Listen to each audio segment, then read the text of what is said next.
I'll call this meeting to order. Welcome everyone to the regular meeting of the Board of Education, Monday, June 12, 2023. Please join me in the Pledge of Allegiance. I pledge allegiance to the flag of the United States of America and to the republic for which it stands, one nation, under God, indivisible, with liberty and justice for all.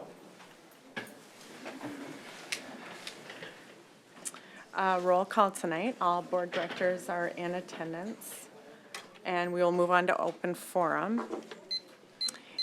In accordance to Board Policy 203, a 15-minute time period is set aside to receive citizen input through this open forum segment on the board agenda. Sign-up sheets available at least 10 minutes prior to the meeting time at the door. So we have a packed house tonight, and we will honor that and go a little bit over. We have a few more speakers than time allows, but we will honor a little more time tonight for our speakers. First, I'll explain the rules. Input from students, staff, parents, and community members in major decisions can be a valuable form of assistance to the board. Open forum is an opportunity to address the board. At least 10 minutes prior to each meeting, a sign-up sheet will be available at the meeting site for individuals to sign up to address the board. Only those whose names appear in the sign-up sheet at the time the meeting is called to order shall be permitted to address the board. Up to 5 speakers shall be provided a maximum of 3 minutes, 15 minutes total, to address the board unless an exception is granted by the board chair. Speakers will not be allowed to verbally attack, disparage, or potentially defame individual board members, employees, or students, nor may speakers use vulgar or profane language. Also, speakers may be precluded from disclosing personally identifiable private data regarding employees or students. Speakers unwilling to conform to the rules or time constraints may be told his or her privilege of speaking has ended. Board members shall listen respectfully to issues brought to them by the community, but not engage the individuals during their time. The board shall not deliberate or take action during the open forum regarding an issue presented. If follow-up by administration is necessary, the chair shall request that the superintendent follow up on the matter. When the board chair proceeds with the meeting, audience comments are no longer in order. However, the board members retain the right to call on district administrators for information to assist the board in its deliberations. Our first speaker tonight for public forum is Annabelle Lee, speaking about Loyola Del Lago release of specialty teachers.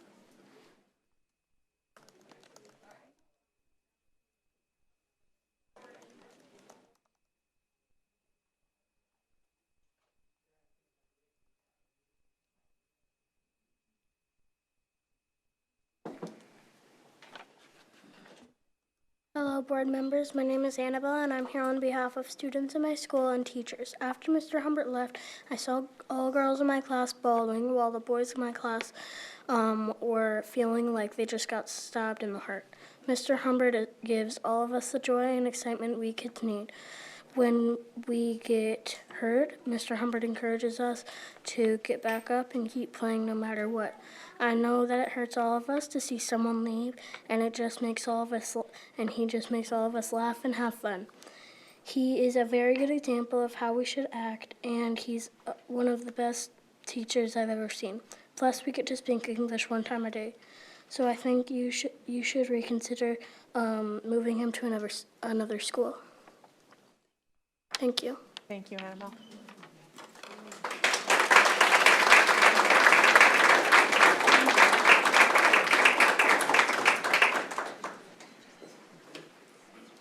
Our next speaker this evening is Chrissy Hines, speaking on Loyola Del Lago reversing specialists.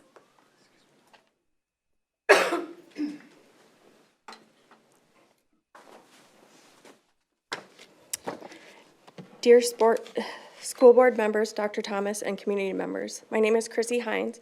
I am a parent of an incoming second grader at Loyola Del Lago Spanish Immersion.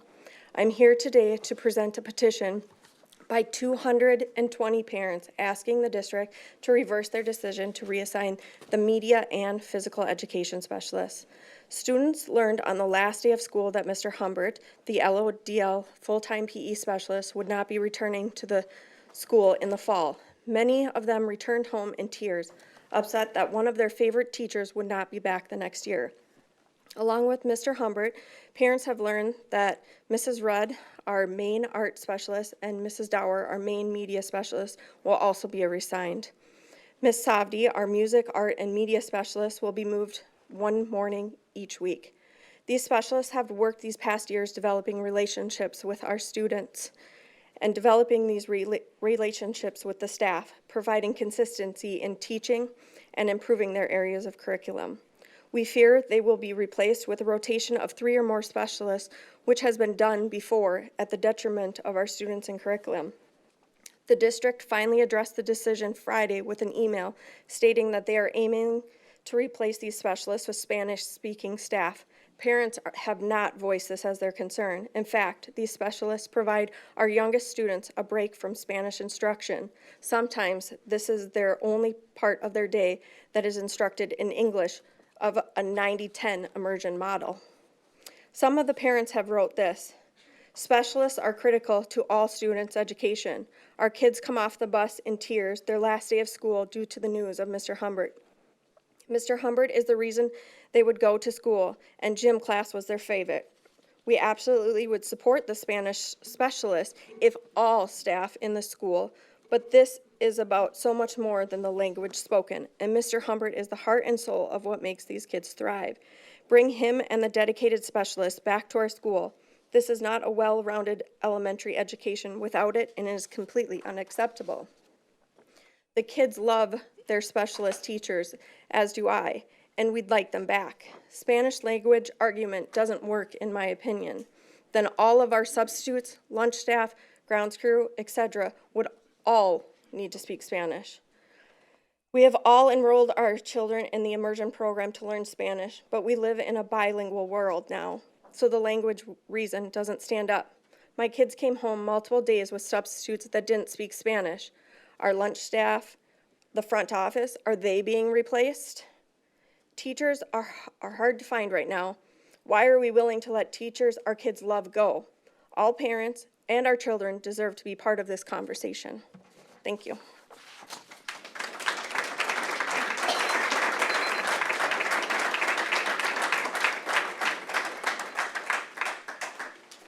Thank you. Our next speaker is Jeremy Lee, also speaking on Lola Delago.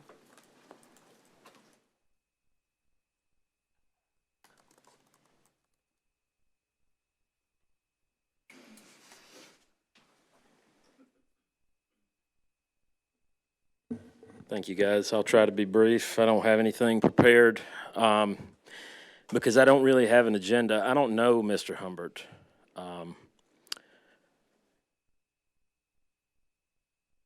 Annabelle is my daughter, so was confused when she came home and got in the car on the last day of school crying. She tends to wear her heart on her sleeve a little bit sometimes, so it wasn't a complete shock, but it wasn't the norm either. So it just has brought on a lot more questions, I think, for me that I still don't feel like I have answers to. I work for a Fortune 500 company. These are the only companies I've ever worked for, although the older I get, I don't know why.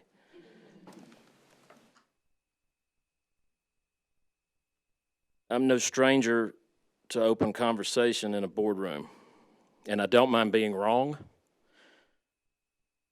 What I do mind is ideology. I've been brainwashed with it for most of my life, so I have very little patience for it on either side of the aisle these days as an adult. I'm not accusing anybody of making an ideological decision with Mr. Humbert. I just would like to know if there's pragmatism involved in this decision. I'd like to know what it was. I have a pretty good head on my shoulders, so I can decide what's pragmatic and what's not. I didn't really care for the 2 emails that I saw on this issue. They were devoid of information, which is all I seek. If there was a good reason, just tell me what it was.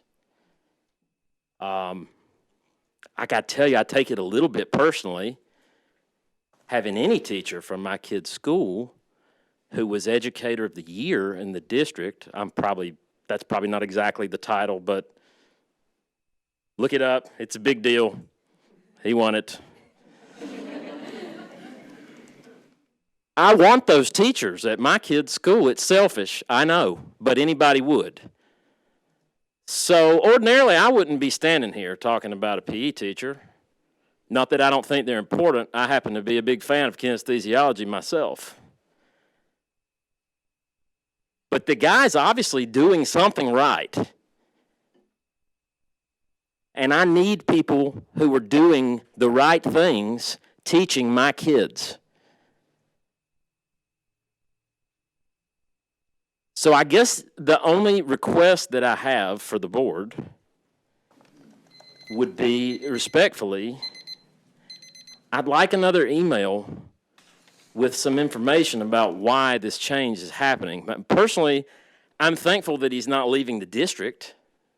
If it were me in his shoes, there'd be a small part of me thankful, I guess, that I still had a job, but it's not me in his shoes, it's me in my shoes, and I don't want him to go. Mr. Lee, thank you for sharing Thank you. with us and being here.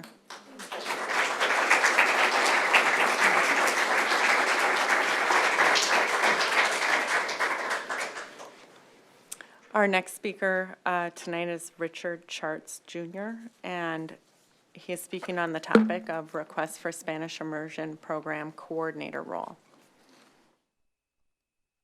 Members of the PLSAS School Board, good evening. My name is Richard Charts. I am a parent of a 7th grader and 4th grader.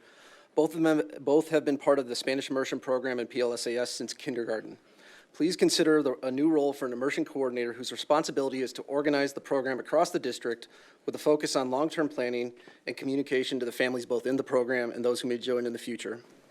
The immersion program is an amazing opportunity for our children, and I am grateful to the district for providing it.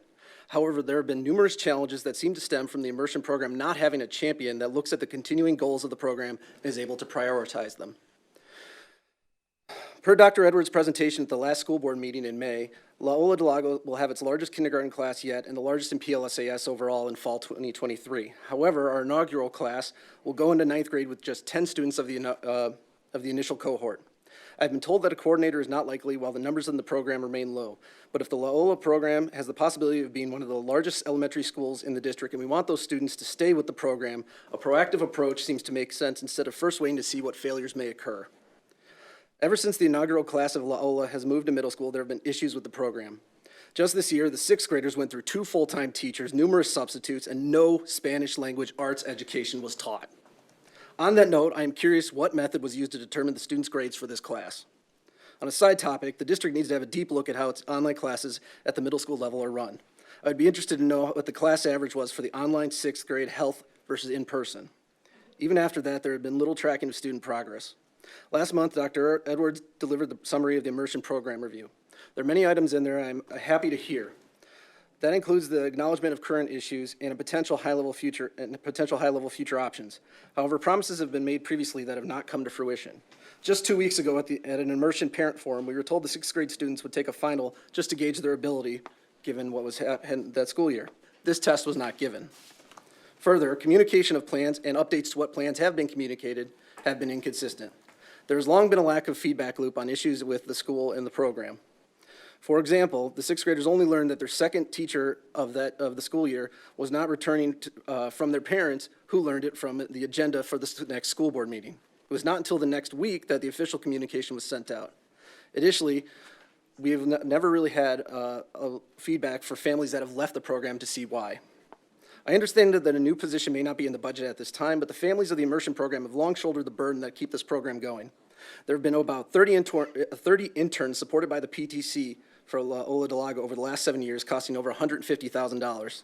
This does not include the housing, food, and other expenses the La Ola families sign up for when hosting each of the interns. The families have provided countless books for the program as well, so the libraries available to the students could have grade level appropriate reading. This was an issue both for when LODL started, where we were mostly given pre-K level books, and when the middle school immersion program started, where there were intro to Spanish books for students who already had 6 years of Spanish immersion. The parents of the immersion program have also already started another 501c3 for the middle school and high school levels in order to provide support in similar ways that the LODL PTC does. This is not to say that the district has provided no support, as the upgrades to Greenwood when LODL moved in have been amazing. And I know that the various teachers and staff working with the immersion program are doing what they can given all of the responsibilities. To conclude, I would like to see this program continue to grow and last for many years, but I worry about its longevity when the same issues seem to occur over and over again. I again ask the school board to consider an immersion program coordinator role. Thank you. Thank you.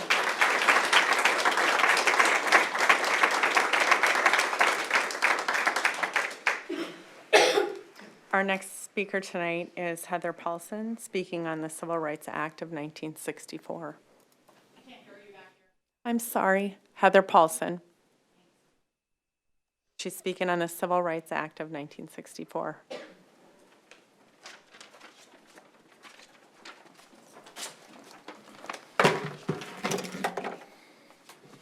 Let me know when you're ready.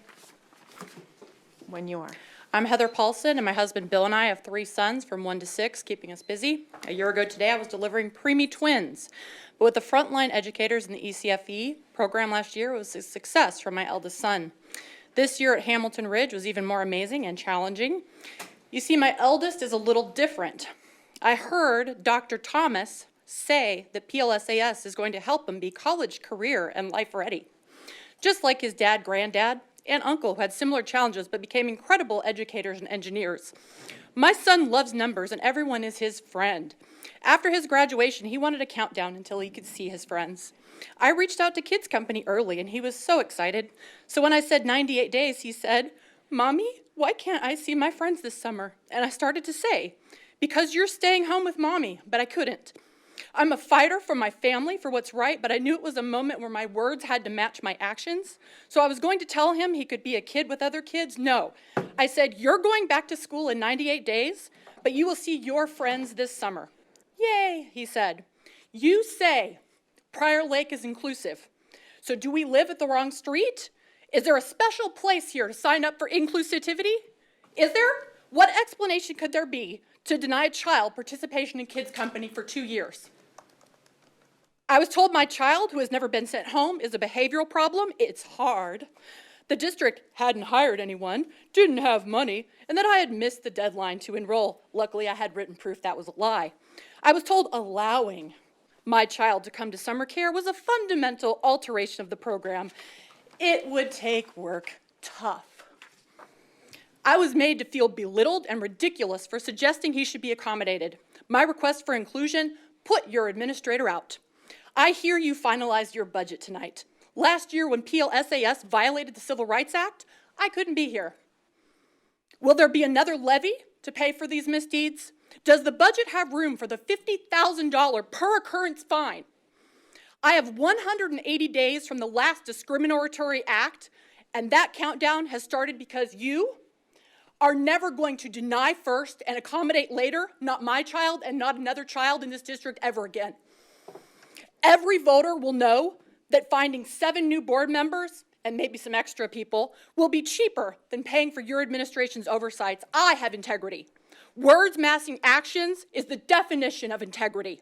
Tell me again about PLSAS being inclusive. Tell me. I demand new leadership of your student services program. Federal law gave you 5 days to comply. A certain administrator's attitude when forced to follow the law and PLSAS's denial, days of denying first and accommodating later, are over. They're over. No child is helped to be college, career, and life ready by being excluded from district and school activities with their peers. Stop breaking federal law. No child can be accommodated by being excluded. Stop excluding children.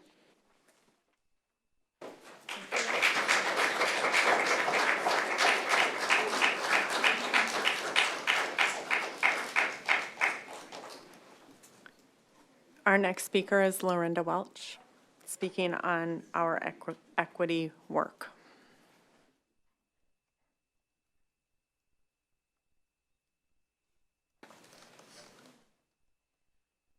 Before I start my 3-minute speech and introduce myself, allow me to say a quick thank you in regards to the death of my 12-year-old daughter this past March. There were past and present school board members who attended her funeral on Holy Saturday, and your show of care and support means the world to my pain-filled, grieving family as we learn to live with a missing limb for the rest of our lives. So thank you. My name is Lorinda Welch. I am a community member. I am a mom of a Laker, and I am a 25-year-old social studies teacher, 23 of those years at Hidden Oaks Middle School. My students have been very supportive as well. When interacting with them, I see just how diverse they are, and I often recall the words to a song I learned as a child. All God's children have a place in the choir. Some sing low, some sing high, and some sing out loud on the telephone wire. Some just clap their hands or paws or anything they've got now. It's a song about inclusion. Nowhere in this song does it say that all God's creatures have a place in the choir, except lately there are those in our community who have indicated that they want to add exceptions to the idea that all of us have a place in this worldwide chorus. They want to exclude the voices of those who don't sing the same music they do, and therefore do not deserve to be recognized and heard.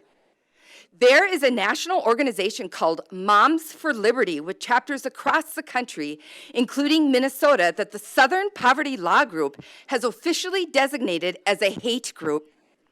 Apparently, there's a group in our community who advocate for liberty in our schools, but I wonder just whose liberty are they for? Certainly not of those school librarians whose training and expertise they call into question and whose choices they want to limit when choosing appropriate materials for our students. These actions smack of restrictions, not liberties. These liberty members aren't interested in liberty for teachers either. In fact, a primary goal seems to focus on supporting ideas of exclusion and obstructing teachers from choosing the best classroom curriculum to prepare their students for the world they live in now and the world they'll encounter in their futures. How about liberty for the students they claim to be so concerned about and want to protect? Surely, restricting the kinds of questions students may ask about themselves, others, and the world they live in, and the way school staff can respond to them cannot be considered liberating to our students. The way I see it, if they support exclusions and restrictions on the liberties and freedoms of others to choose the best course of action for all, they say they are for liberty, but their acts are of bigotry. Prior Lake School District supports inclusion of all and has put this resolution into writing. As a teacher, I am obligated to carry out the district's mission. Therefore, I must speak out against exclusion and bigotry whenever I see it or hear it. To do otherwise makes me complicit in their cruel and destructive ways. I am grateful to work with the school board and administration in a district that supports its teachers, its students, and its staff, giving us all a place in the choir where we can learn to make beautiful music together. Thank you.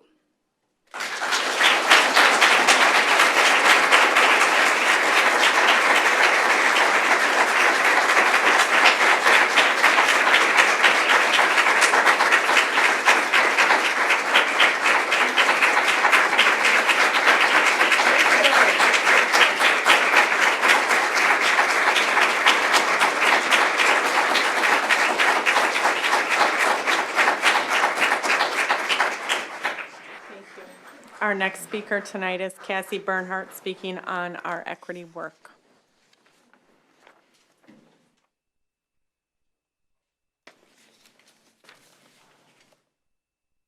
Hi, my name is Cassie Bernhardt. I am a community member, a parent of 2 Lakers, a former Twin Oaks Middle School teacher, and I currently teach at Chaska High School, where I have been the advisor of the Gender and Sexuality Alliance for the past 11 years. I will be speaking on behalf of Lorinda Welch. This brings me to the second reason I'm here. I would like to thank this school board for having my back. We recognize in global studies different months of the year that are dedicated to highlighting and showcasing a variety of marginalized groups, such as Black History Month, Women's History, Hispanic Heritage, Asian American and Pacific Islander, Native American History, and Pride Month. I like to start each day of the themed month by playing a short brain pop cartoon made available through our district dashboard to feature a courageous member from the marginalized community we are learning about. According to the PLSES commitment to equity and inclusion posted on the district website and written by this school board, quote, "The learning and safety of our students of Prior Lake Savage area schools is our top priority. And it is our responsibility to create a safe, secure, and inclusive environment for all learners, which requires that we promote equity and inclusion for all people, notwithstanding race, ethnicity, gender, religion, national origin, sexual orientation, gender identity, linguistic diversity, socioeconomic status, or membership in any other protected class." Quote, "Now therefore, to be it resolved, the Board of Education of Prior Lake Savage Area Schools is fully committed to developing and sustaining an inclusive and anti-racist school community where all students, parents, families, staff, and community members are safe, welcomed, and valued, notwithstanding their race, ethnicity, gender, religion, national origin, sexual orientation, gender identity, linguistic diversity, socioeconomic status, or membership in any other protected class." Quote, "The PLSAS School Board will create more opportunities to elevate and listen to the voices of students, parents, families, staff, and community members who are Black, Indigenous, people of color, and members of other marginalized groups, and partner with them to identify and eliminate barriers that can interfere with opportunities to excel, and will commit to being accountable to achieving the vision established in this resolution," end quote. This includes our LGBTQIA+ community. Thank you.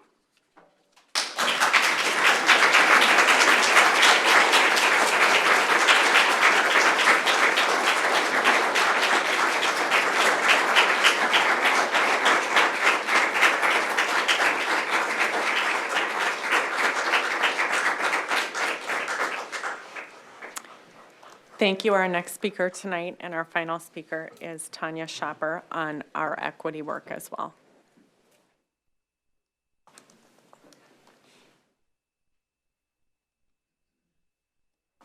Good evening, Dr. Thomas, board. My name is Tanya Shopper, and my husband and Brian and I have 3 Lakers. We're residents of Credit River, the city now, not township, I guess.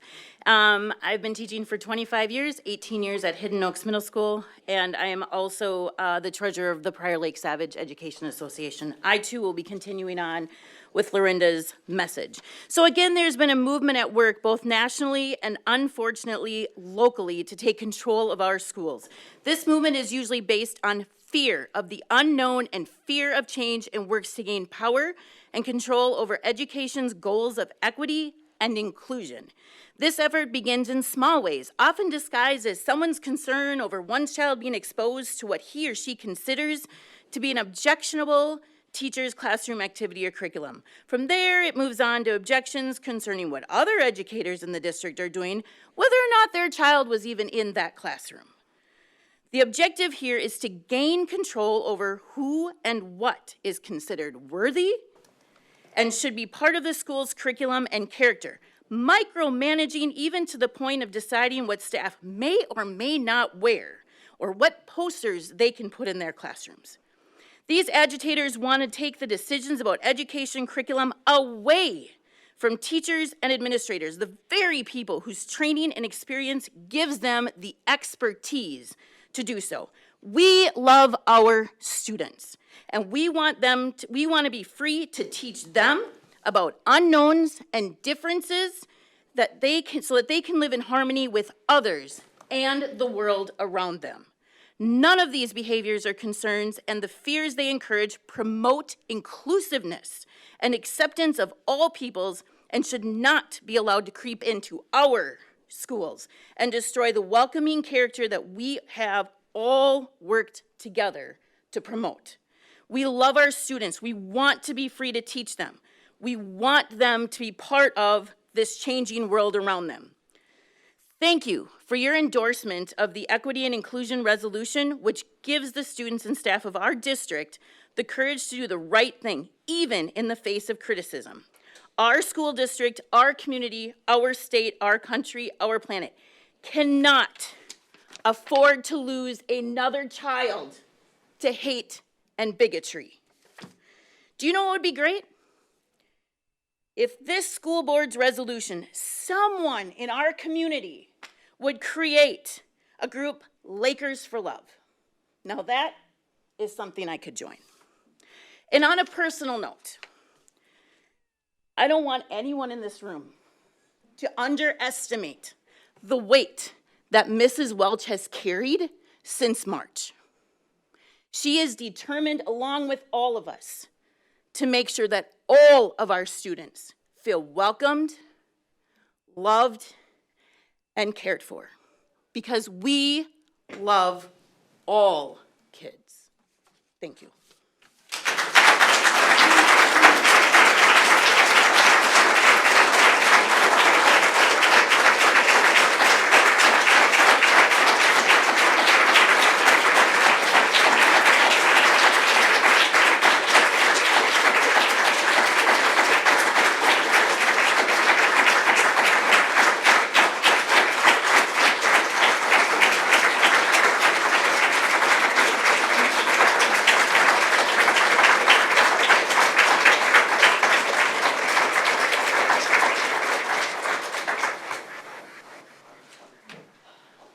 Thank you, and thank you all for coming out tonight and taking an interest in our wonderful schools. We will move on to board business and the approval of the agenda. Can I get a motion to approve, please? So made. By Director Olstad and seconded by Director Velazquez. All in favor? Aye. Opposed? That passes 7-0. We'll move on to our consent agenda. Consent agenda items are considered to be routine in nature and will be enacted by one motion. There will be no separate discussion of these items unless a board member or citizen so requests, in which event the item will be removed as a consent agenda item and addressed. Tonight's consent agenda items include financials. They're in your board packet. Approval of purchase orders exceeding $25,000. Monthly financial report, enrollment report, approval of school board minutes from May, personnel items, which include candidates for employment, resignations, terminations, non-renewals, and leaves of absence. Those are all the consent agenda items. Can I get a motion to approve? So made. By Director Bernhardt. Second. Second by Director Velazquez. All in favor? Aye. Opposed? That passes 7-0. And we also have the approval, I'm sorry, my mistake. Now, resolution for acceptance of gifts. This is a roll call vote. Tonight's acceptance of gifts include Jennifer Maschke Student Scholarship Program at Hidden Oaks Middle School, PL Optimist Club, End of Year Staff Awards, PL Lions Club, Commencement Honor Cords, PL VFW Post 6208, High School and Middle School Band Program, and CMX Odyssey Theaters, 2 tickets for all staff in kind. Can I get a motion to accept the resolution for acceptance of gifts? So made. By Director Bullion, and a second Second. by Director Velazquez. This is a roll call vote. Director Atkinson? Aye. Director Velazquez? Aye. Director France? Aye. Director Bernhardt? Aye. Director Bullion? Aye. Director Olstad? Aye. Aye. That passes 7-0. Laker Pride. We have 3 tonight, and we'll start with honoring our 22-23 school board representative, Ariana Olson. I want to take a minute because I know Ariana personally, as well as her serving in capacity as a student rep on our board, and thank you for your time and the late meetings and all the time and work and effort. I know your integrity outside of your board work is as good as it is at the board table, and that's pretty unique. And I just want to share the little few things that I witness in your behavior. You have a can-do, positive, and collaborative and solution, sorry, I can't, my writing's so small. I need glasses now, but I can say it from my heart anyways, and you're very solution focused. And I think in this day and age, that's unique, and I think it'll take you far. Good luck at TCU. Mhm. Do you want to share any words, Dr. Thomas? Yes, I do. Ariana, I also want to thank you for your service and support here as a student rep on behalf of the site council at the high school, and always bringing a voice of what is best for our students. And you bring that perspective from your peers and demonstrate leadership both at the school level as well as supporting us here as a whole board. You were the very first student I met when I joined the district last summer, and it was our opportunity to connect over the summer to talk about your role and what is to come. So just for that short period of time that I've gotten to know you, I've been thoroughly impressed and just really proud of how you represent our district and the perspectives that you bring, not only here, but also when we've been at your site talking and engaging with student council and other student leadership group aspects as well. So we wish you all the best as you head off to TCU, and just want to recognize you with a certificate of appreciation that's given to you as being an ambassador for Prior Lake schools, Prior Lake Savage area schools, and would also like to present you a certificate for from the Minnesota School Boards Association, and it's your service award in your role as a student school board member. So they have also recognized your participation as well. So congratulations to you on graduating and starting a wonderful next chapter of your life. Thank you. Yeah. Did I say something cool? Yes.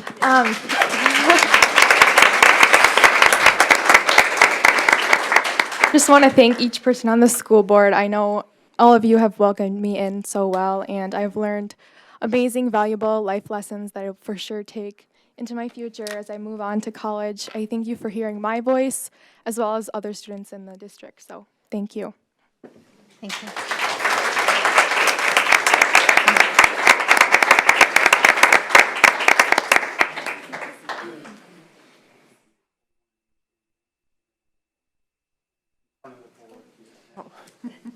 Perfect.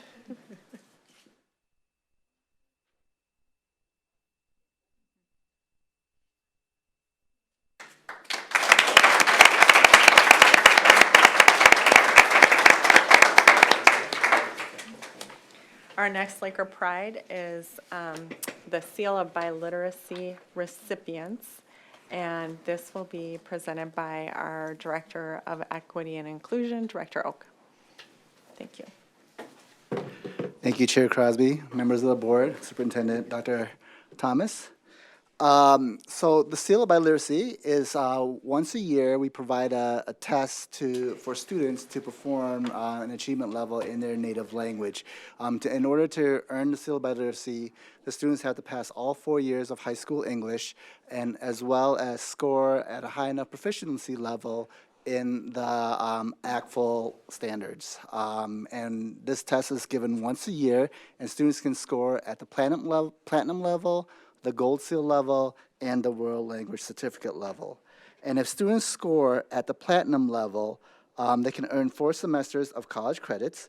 Scoring at the gold seal level allows them to earn 3 semesters of college credits, and achieving a world language certificate allow them to earn 2 semesters of college credits. This is the second year that we've provided this test here at Prior Lake Savage area schools. The first year we had 5 students who took it, and 3 achieved a score high enough to receive an award. This year we have over 50 students that registered, 40 students took it, and many students scored high enough to achieve the award. But we will be honoring 10 students today that will receive a Seal of Biliteracy, either a gold seal, a platinum seal, or a world language certificate. And then we're also honoring another potential, or in the future, platinum seal winner. She's only a junior this year, but once she graduates high school, she will also be receiving a platinum seal because she scored high enough to do so. Dr. Thomas, should I introduce the students now? Okay. Sure, let's go ahead and bring them forward. Sounds good. And before I introduce the students, we do have a special guest here as well. We have 2 representatives from MDE. Miss Yumi Stockholm and Liz Schleicher, and they will be handing out the Seal of Biliteracy along with the Laker Pride that Dr. Thomas will be awarding. Okay, so we will start in order here with the World of Biliteracy Proficiency Certificate. So the first student that scored at a proficiency level is Tom Lay. So Tom, if you can enter the room here. And your parents can come in as well, too. Here, they can.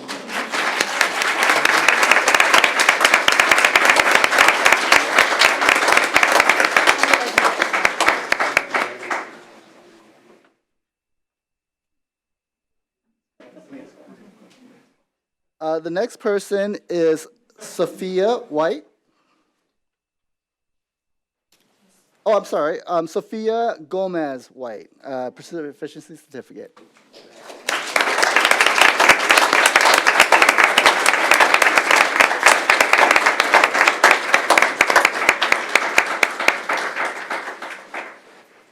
The next person to earn a proficiency certificate is Andrew Gotti.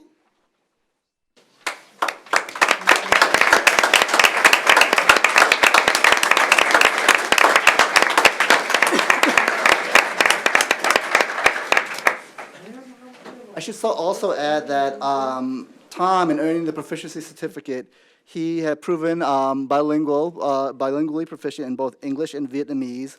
Sophia, proficient in Spanish and English, and Andrea, proficient, oh, I'm sorry, not yet. Andrew Gotti, proficient in Spanish and English as well. So our last World Certificate winner is Shrishti Vandy Nathan.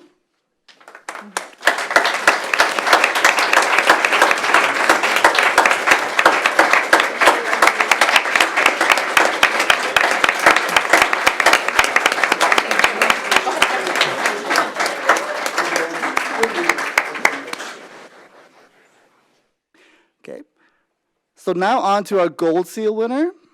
The first Gold Seal winner is Darina Crook.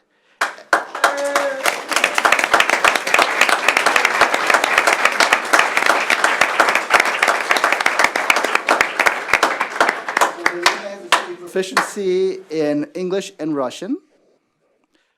Victor Sarfanov is also a Gold Seal winner, but he is not able to join us today, so we will send him his certificate.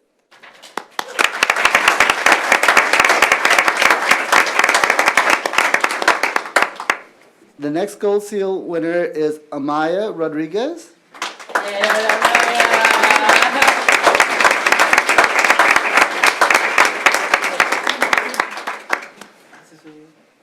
Amaya has proven proficiency in both Spanish and English. Our next Gold Seal winner is Jose Aguilera.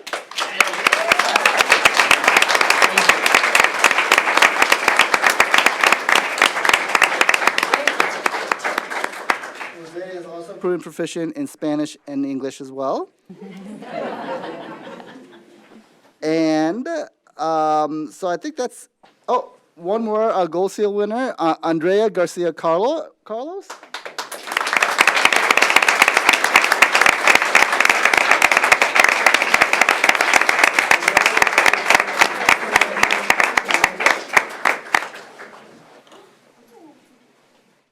So now on to our Platinum Seal winner. So we have one that has earned the Platinum Seal this year because she is a graduating senior and scoring at the Platinum level. And I have heard that people say that in order to achieve the Platinum Seal, you have to prove proficiency at a level that allows you to be able to interpret at a UN level. So it's a very high achievement. So the person that have achieved the Platinum Seal here is Elena Charya.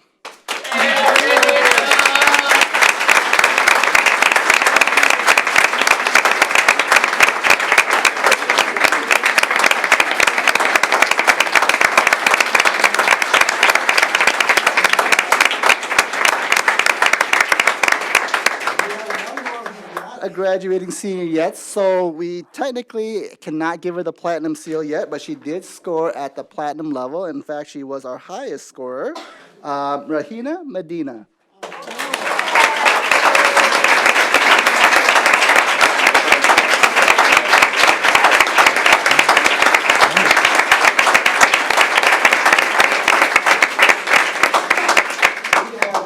61 different languages in the Prior Lake Savage Area School District. And this is a way for us to recognize our linguistic diversity and honor and celebrate their achievements here in both languages. Thank you. Thank you, Sam.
Congratulations. One more.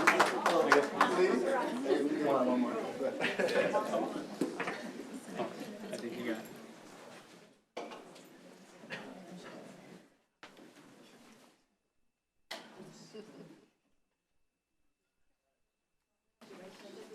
Congratulations. Congratulations.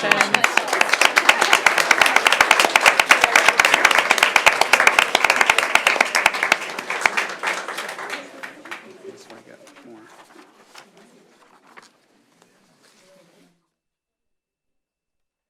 So. Thank you. We have one more Laker Pride tonight, and it is World of 8 Billion Student Video Contest winners. So we have some Hidden Oaks Global Studies students here, along with the Global Studies teacher, Lorinda Welch, and our gifted and talented program specialist, Missy McFadden. I'll have you two come up. I'll give some context to it. Thank you. I was wondering if you would. Yep, I will give some context to this. Thank you. World of 8 billion students. Through the World of 8 billion student video contest, middle and high schoolers are given the platform to think critically about global challenges related to population and share what they think we should do to fix global population issues through a 60-second video. The video needed to explain how population growth impacts one of the following global topics and offer an idea for a sustainable solution. The global topics relate to climate change, gender equality, and waste. Thousands of videos are submitted each year across world regions such as Africa, Asia, Australia, Europe, North America, and South America. The students in attendance from Mrs. Welch's 8th grade Global Studies class are finalists in the video contest, and Global Studies teacher Lorinda Welch, along with gifted and talented program specialist Missy McFadden, will now introduce the students who are in the top competition. All right, so the first student I'd like to introduce is Ira, and she is a worldwide contest winner. She was one.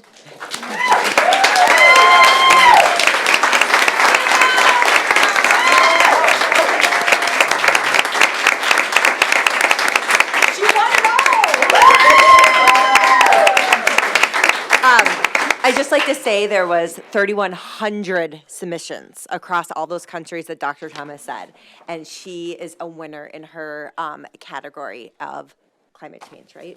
Of climate change. So it is a huge deal. So we're very proud of her. And apparently all of their videos are on our district website. They're 1 minute long, so check them out. Yeah. It's And as Dr. Thomas said, not only, they have to come up with a sustainable solution, which, you know, when you hear the word sustainable, thinking long-term. So we're thinking, you know, for their kids and down the road. So it's very impressive for them to think that critically at such a young age. The next student we'd like to recognize is Jasmine.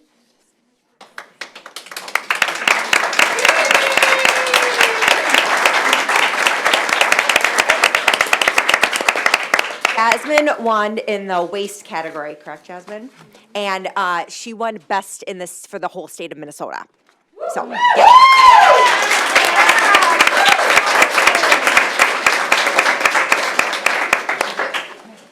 right, and then our last two we're going to recognize. They won in the gender equality category, and this is Clarissa and Inga.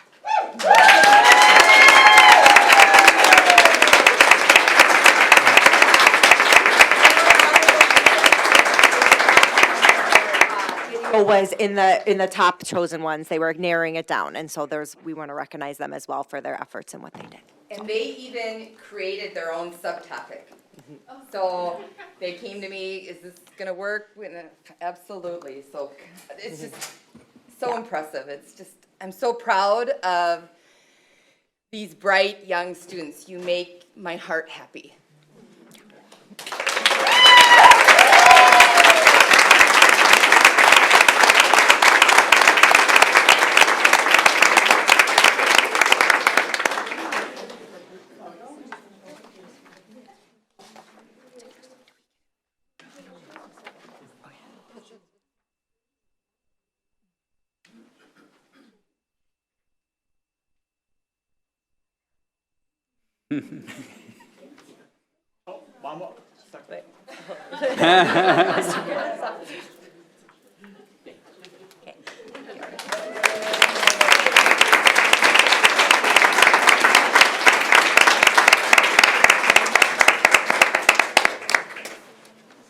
Congratulations. It's so fun to see all our amazing performers, students, all the things they're doing in real life. We're lucky to get those moments. So now, next on our agenda, we'll move into personnel items. Director Herman can speak to these. The first is a district retirement. So the board is requested to approve the following district retirement with gratitude, of course, for the years of service to the district, and that is Nancy Roush, who is an ECFE assistant at Edgewood with 30 years of service. So thank you, Mrs. Roush, and can I get a motion to approve the retirement? By Director Bullion, a second. Second. By Director Atkinson. All in favor? Aye. Aye. All opposed? That passes 7-0. The next item on our personnel items is the recommendation to approve Juneteenth, 2023 as a paid holiday. In our board packet, you can see the memo to the Board of Education. This was a state statute as of June 2023 for not a state holiday. Thank you. So can I get a motion to approve Juneteenth as a paid holiday? So made. By Director Velazquez, second. So made. By Director Olsted. All in favor? Aye. All opposed? That passes 7-0.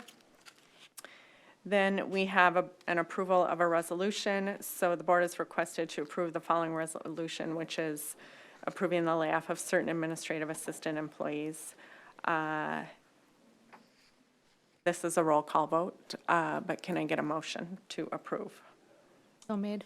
By Director Atkinson. Can I get a second? Second. By Director Burnick. Roll call vote. Director Atkinson. Aye. Director Velazquez. Aye. Director France. Aye. Director Burnick. Aye. Director Bullion. Aye. Director Olsted. Aye.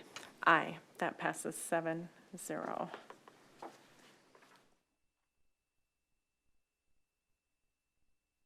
Final item in personnel item is the approval of Prior Lake Savage Administrators Association. Make sure I have my language right here. The memo is in our packet, so all the details are in there. Can I get a motion to approve, please? So made.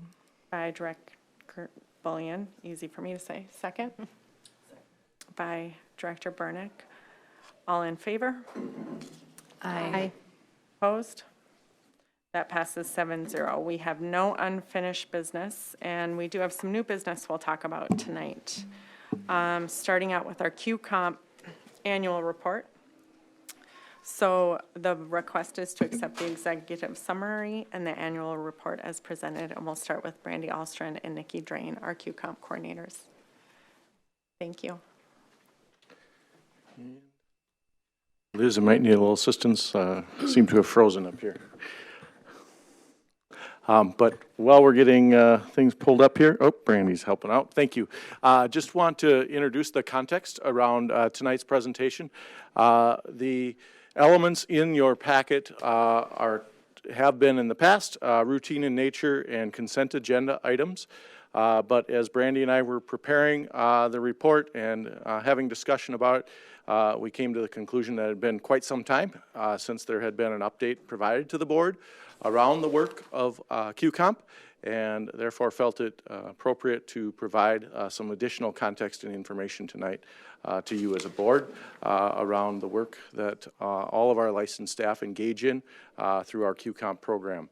And so Brandy is here to present. She was going to have a co-presenter who had a family conflict come up at the last minute, so Brandy assured me she's ready to roll on her own, but I'll be back up to support her. And once again, the great work that our licensed staff engaged in this work across our district are doing each and every day. All right, thank you. Just going to see if I can get this presentation pulled up very quickly. Toggle, and I don't see it. Okay, there we go. All right, I'm just going to be honest, I'm a little nervous. Just thought I'd be myself. I haven't presented in front of the board for quite some time, so this is a special honor, so thank you very much for allowing us the opportunity to kind of share the QComp department's work on behalf of learning achievement and innovation. I am Brandy Allstrand. I'm the QComp coordinator. I'm also a peer coach at the high school and this past year Loyola Del Lago. So we just kind of wanted to share what our department does and the important work and how it impacts not only our teachers and our staff, but also ultimately the most important stakeholders, which are our students. So the purpose of the QComp program, which is quality compensation in alignment with TDE, teacher development and evaluation, is there's an emphasis on student achievement using a combination of professional development opportunities, including collaboration with our colleagues in things called learning teams in other districts. They're referred to as personal learning committees or PLCs. We have multi-tiered goal setting and an observation process that encourages our staff to be reflective practitioners of their own journeys. And at the end goal, it is continuous improvement and learning for all. So primarily all of our staff and our students. So when we think about the alignment, we are lucky that our program in QComp is aligned with TDE. We do not have to have two separate programs for our teacher development and evaluation. So we kind of have a mathematical approach to this. As you can see, we take a look at effective programming, which is the what, and that is our QComp plan. We multiply that by our effective implementation, the how, where we have a system of observations and evaluations that administrators and trained peer coaches conduct, and we have the enabling contexts of where. We are lucky enough to be grooming and growing in our peer coach team so that we have 9 of us this year, so we have a predominant coach at every single site with a little bit of overflow to support larger sites such as the high school. And what we are seeking is positive outcomes for both of our kids and our adults. So I want to assure you that our program is in alignment with our framework for the future and our mission. The specific ways that we can tackle this with our QComp program is we are often always focusing on increasing measurable student learning and reducing the achievement gap. We do this through personalized learning student engagement. We also in the QComp program make sure that we work with a collaboration of resources by all of our professionals on our learning teams.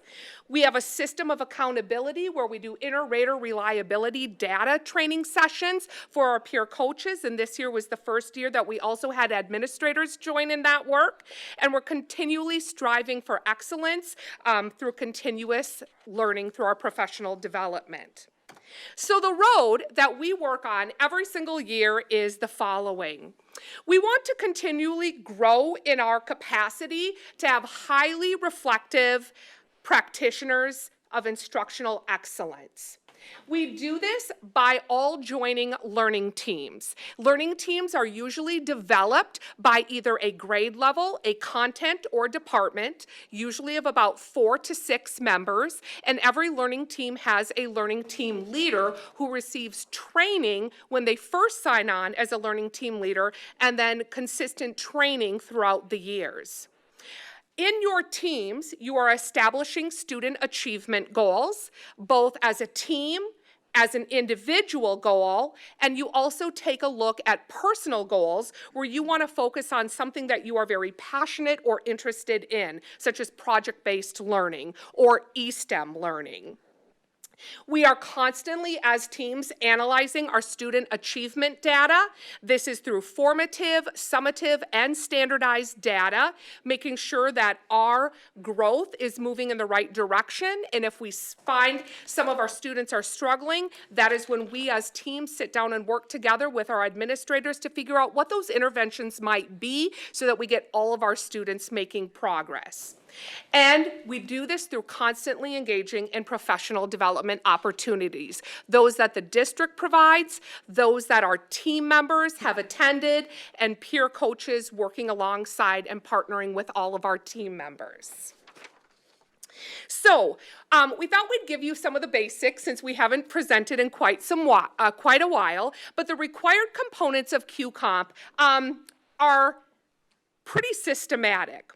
We engage in observations. Observations are by either administrators or trained peer coaches. We also have our learning team participation weekly. We develop our 3 different types of goals, and we ask students to engage in a student assessment to kind of give teachers a feedback of how they're doing in their own unique perspective, because that is one of the most important ones. When our staff are observed, we go on 3 different cycles in the QComp department. If you're on high cycle, you are observed by you have 2 observations by your administrator. If you are on low cycle, that means that you are observed 3 times by a trained peer coach, such as myself and the 8 others that we have as part of our department. If you are probationary or newly hired until you become tenured, you have 3 by your administrator consistently until that tenureship happens. Each observation also consists of a pre-observation meeting where you discuss what your goals are going to be or the areas that you really want to focus in and do an exceptional job with, and sometimes also that you might be trying something new and you'd like some constructive feedback from your administrator or your peer coach. Followed by the observation, which is usually a 40 to 60 minute block of time of observing in that staff members' learning environment, followed by a post-observation where we present data on how they did during that observation period of time. All of this is evaluated by the Charlotte Danielson framework. So the role of a peer coach, again, Nikki Drain was going to step in today and share with you what it was like to be walking every single day, working with our staff and students as a peer coach. I'm just going to summarize it really quickly, but all of our peer coaches attend an 8-day training to receive their certification through the Thinking Collaborative. We do something called cognitive coaching, and that's again where we want our staff members to become reflective self-practitioners. But we've also recently noticed a need for some instructional coaching. We had invited Dr. Thomas to our most recent peer coach learning team meeting and shared with him kind of the vision and hope of where we'd like to go, merging both cognitive and instructional based off of Marzano, and DeFore's work so that we can really maximize our support for our teaching staff.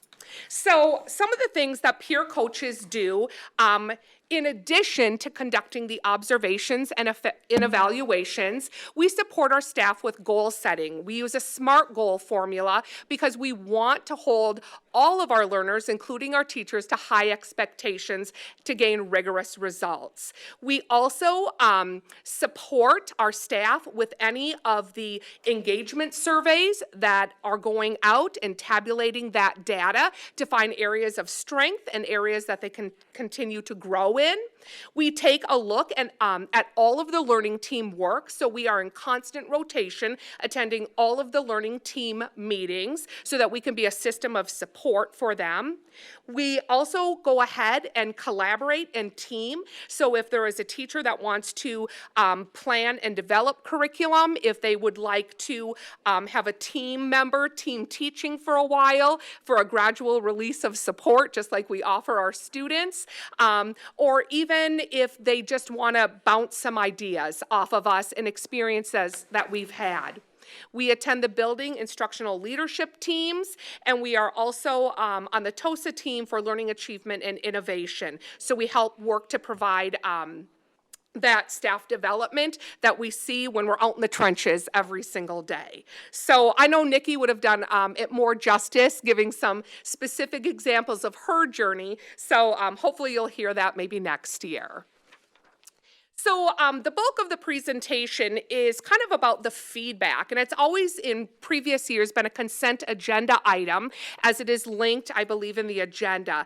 But we just kind of wanted to share because we're really proud. We know that we've been coming off of the COVID pandemic, and our program took a little bit of a hit. I'm not going to lie, it's nothing that I'm going to hide, but we were in a survival mode. And so really our primary responsibility was being a support system for our staff and really teaming with them in helping them in that survival mode to do the best job that they could for their students. But I'm happy to say that we have rebounded. The areas that we take a look at when we ask staff for their feedback on how our QACOM TDE program is going, we want to make sure that we're taking a look at those student outcomes. Are we reaching the desired outcomes that we have for our students? And that means, are our members meeting their student achievement goals? We want to take a look at what that effort looks like. How are we extending ourselves, reaching our students, making our goals? Are we successful, or what paths do we still need to venture out on? And then the biggest one is fidelity.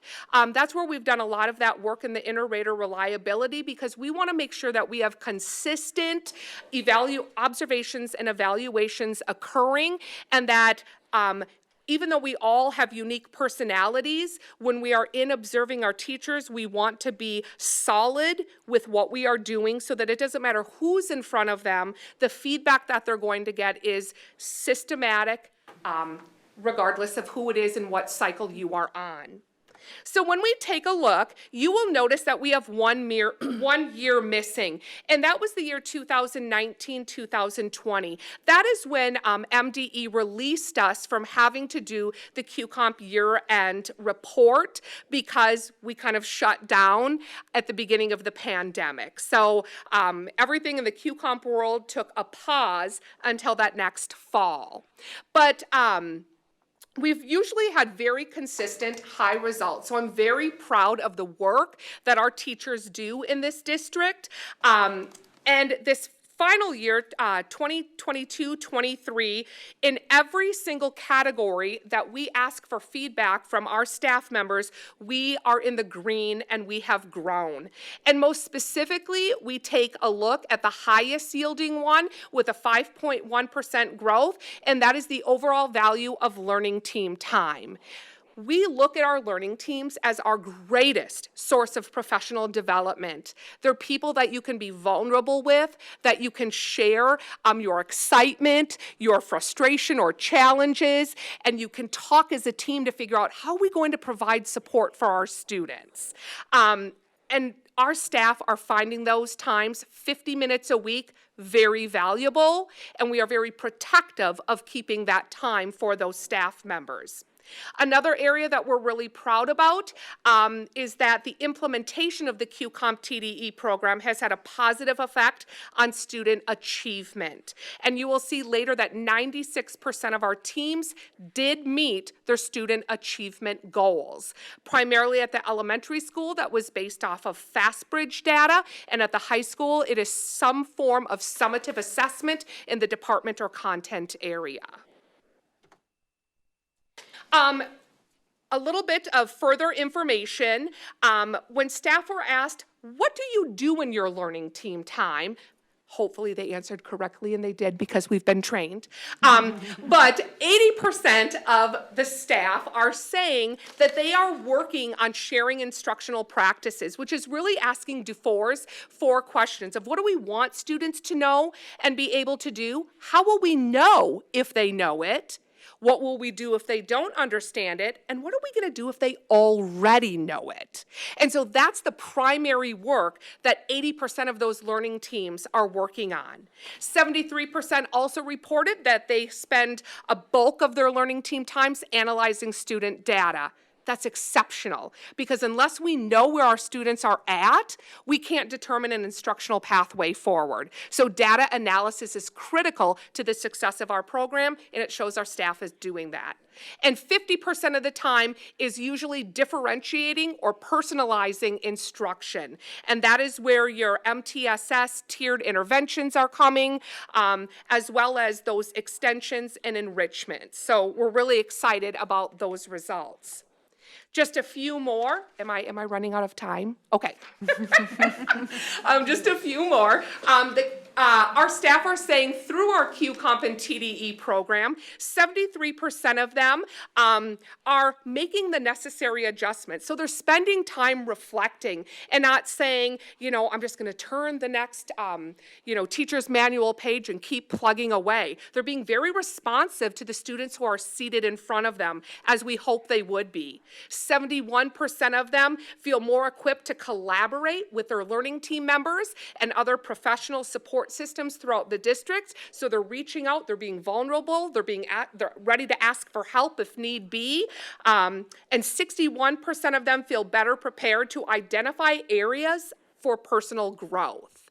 So we're really excited about that they're willing to take risks and try something that maybe is new to them, and step outside of their comfort zone. So finally, the last bit of data is the most rewarding as a QComp coordinator of all of my peers in the district. 96% of all of our certified staff met or exceeded their student achievement goal, which is to be commended. It's exceptional. 3% did not meet, and that is very small. It was about 8 members or 2 learning teams out of about 170, which is wonderful. And it's their data or their goal that they set was super rigorous. They were super close. And 1%, we do not know if they've met it or not because they were using MCA. So we do not have that formalized data. We will get that in the fall, and then I can adjust those numbers. So, our focus moving forward is we are going to continue streamlining our goal work to make sure that we're always working smarter and with that a little bit harder. We are always grateful for the additional early release days that you honored us with. We're going to use that to continue our work analyzing student data and personalizing instruction to meet the needs of our learners. We are going to work on vertical teaming and department collaboration. Oftentimes we're just in our little square classrooms of, social studies teachers or science teachers or grade 4 teachers, and we want all the teams at the site to get together, hopefully even one time during the month, to have those conversations and look for the trends in the data as students are moving up from one grade level to the next. And Charlotte Danielson came out with brand new frameworks 2022, and we are looking at phasing into those during the 24-25 school. So next year we will provide some professional development to get our teachers and our staff members ready to embrace those frameworks. thank you so much for offering me a little bit of time to share the work that I am so passionate and proud about. And if you have any questions, I am happy and hopeful that I can answer them. Thank you very much. And I appreciate your energy at the board. Before we open up questions and discussion, can I get a motion to approve the QComp annual report? So made. Director Olsted, second. Second. Okay, Director Velazquez. Okay, we'll open up the table for questions or comments for Ms. Salstrand. Thank you. Well, I agree. I think you need to really jack up the passion a little bit more.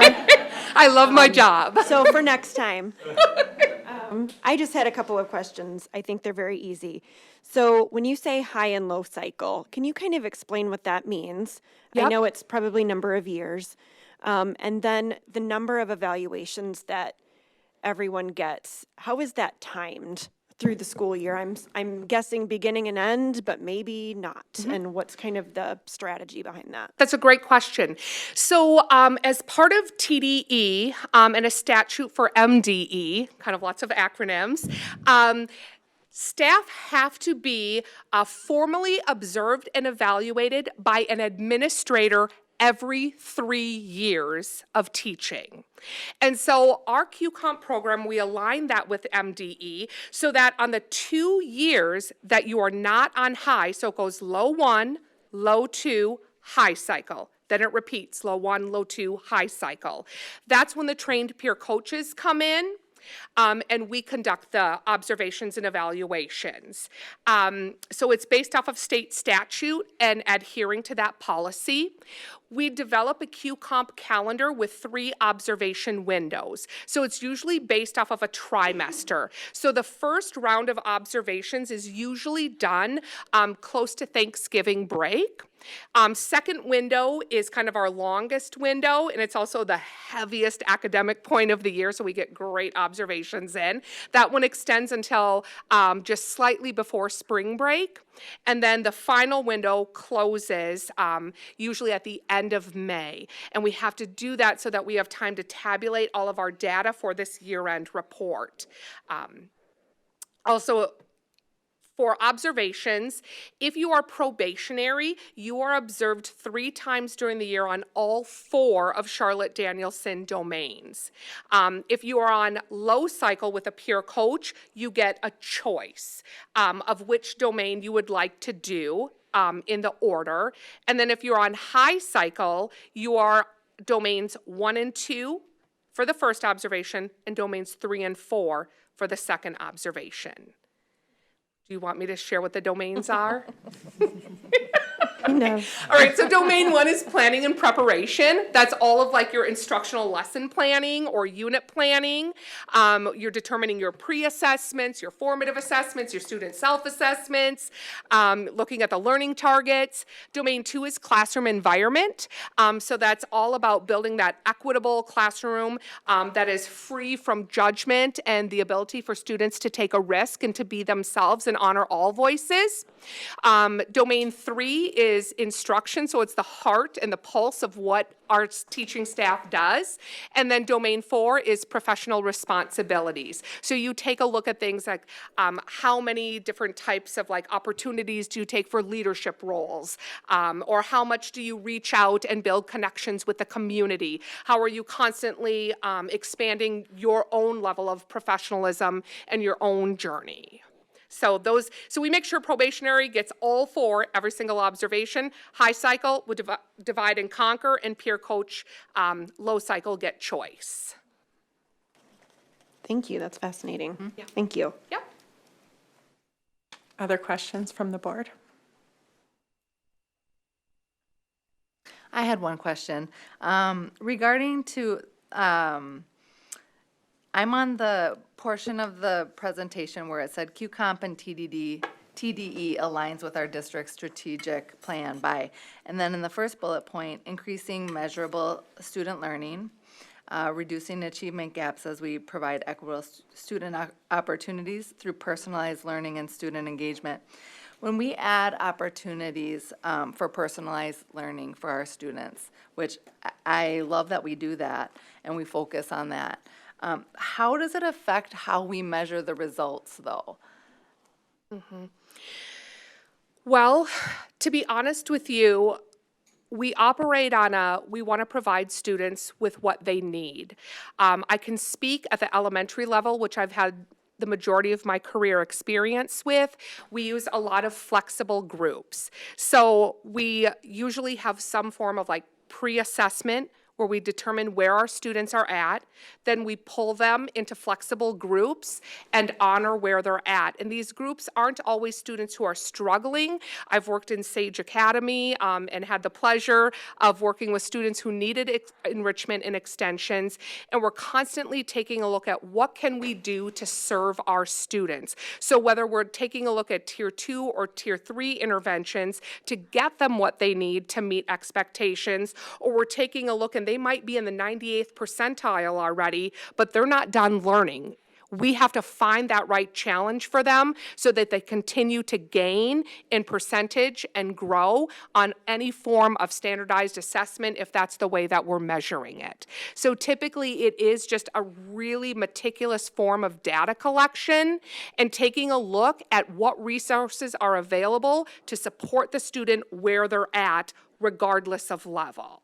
And so if our students are making adequate progress, that's when we track and we meet our own student achievement goals through our learning teams.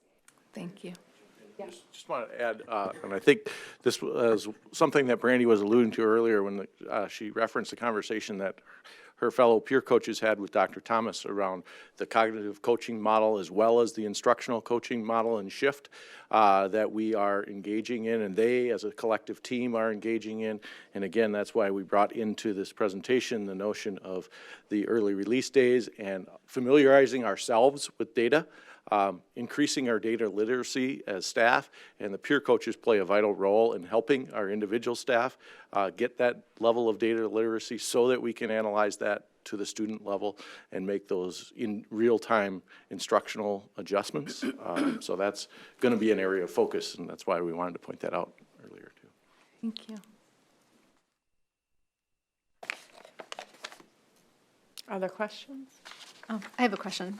So I'm on slide 16, and I know you mentioned that 1% of the certified staff were waiting the MCA results as far as the student achievement goals, and then 96% of certified staff have met or exceeded their student achievement goals. Can you give more of an understanding to what those goals would be if they're not the MCA? Like what type of goals they would be looking at? Yep. So we have kind of an autonomous or choice-based development and goals. And so when teams sit down together, they first have to identify what is it that we want to work on. And a lot of times that's driven by the site's builds. So the building instructional leadership team typically gets together to determine what their site-based goal is going to be. In years past, it's often been reading at the elementary level, and it's usually an ACT focus at the secondary or high school level. And once the builds have established kind of like, are we looking at reading? Are we looking at math? What is our focus? Then our learning team leaders go back to their teams and have a discussion about if we align all of our work and our instructional practices, then we're working in alignment with a site's goal.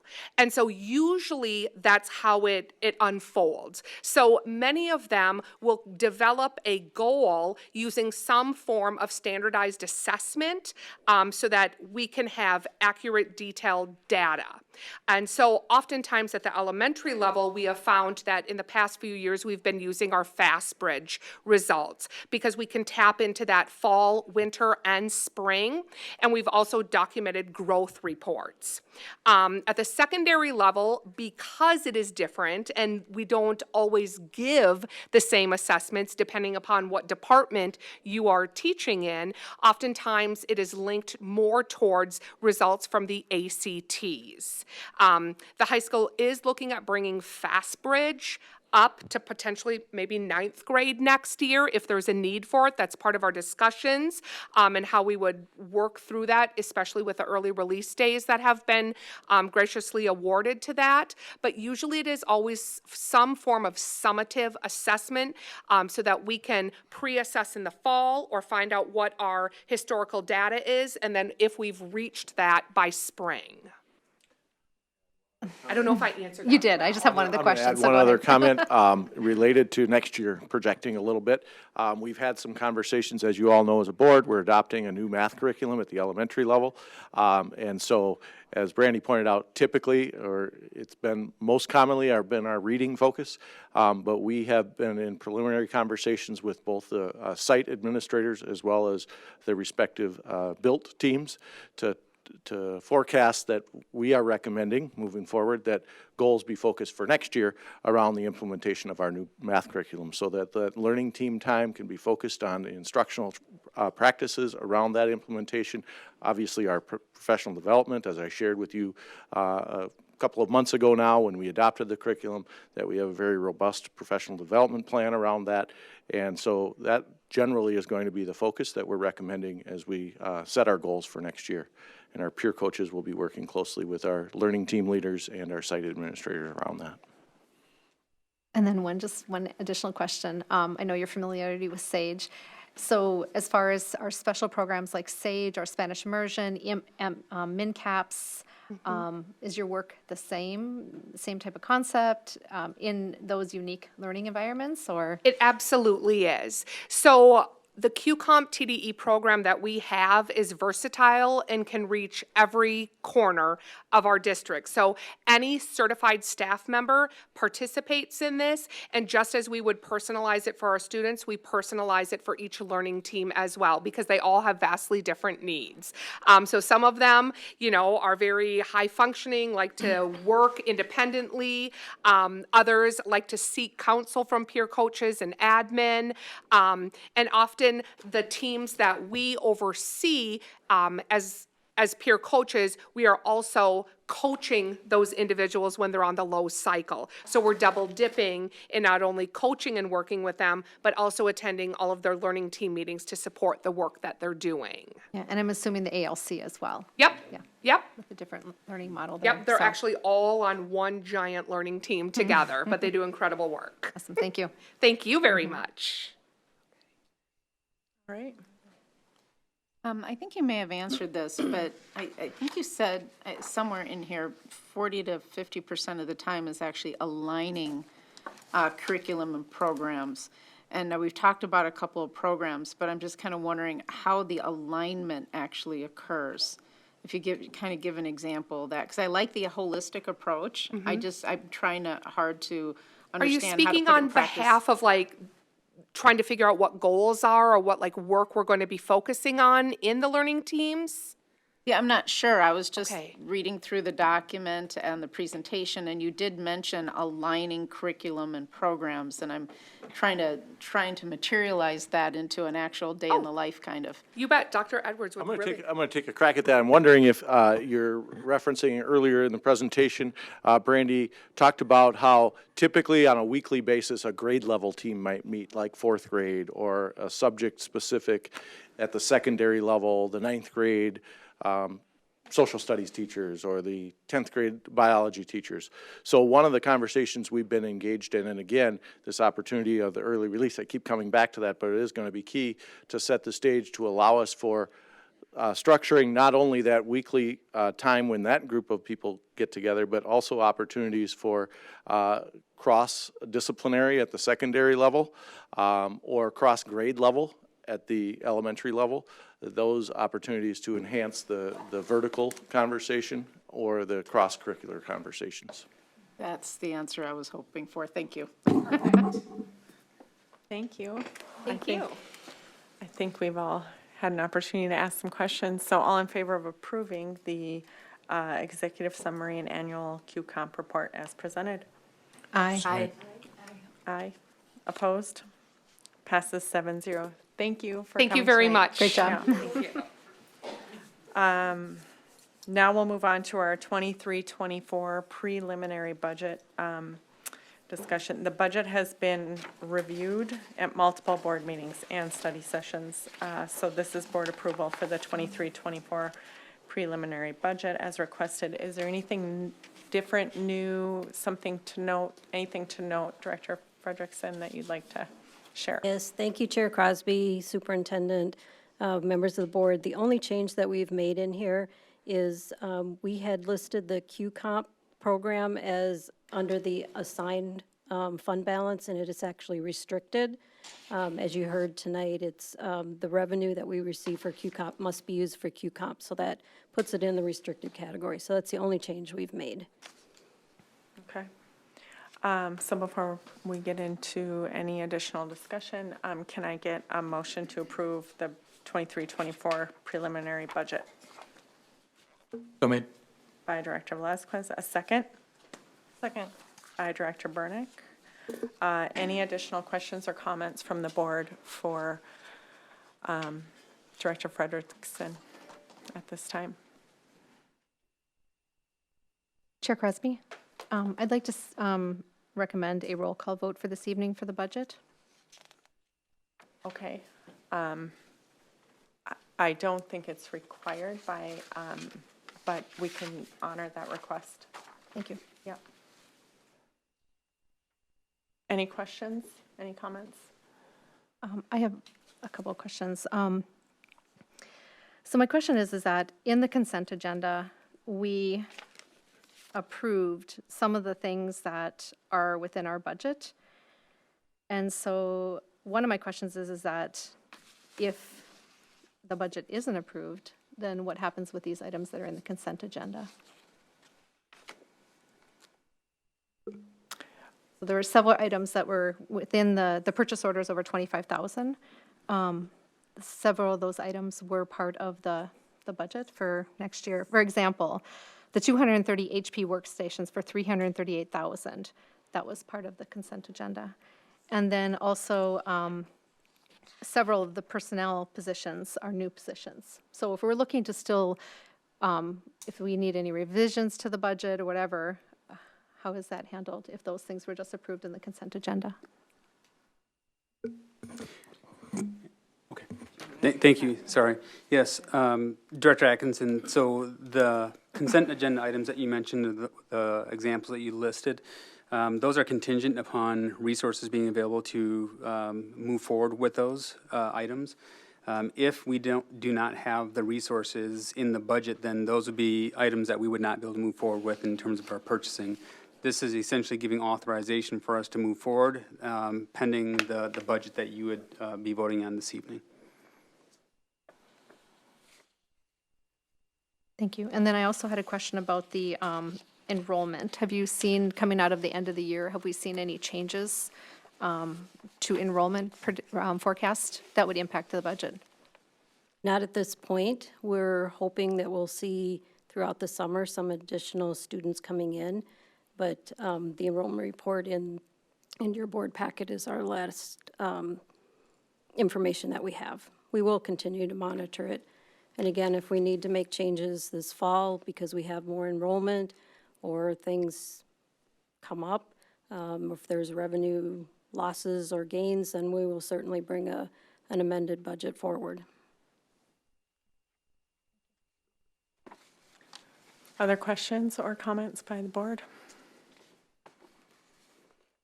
I have one question about the long-term facilities maintenance, that specific restricted fund where I believe it was 2021 where it was 800,000, 2022 it's 950, and then we see in this I have my years wrong, but in 2024 that's going to be zero. And I see that we are planning on essentially utilizing everything that's in the fund in this next year. I'm just curious what the plan is to replenish that fund, or do we foresee that there aren't going to be any other long-term facilities maintenance requirements coming up? So that's all part of our 10-year plan that you'll see as we move forward. We are obligated to spend the dollars again for the whatever's in our plan. So as we move forward, you'll continue to see that 10-year plan updated. And we'll be reflecting whatever the current budget is. It's a formula of how much money we get, so we're constantly have to revise it every year as the projects change. Thank you.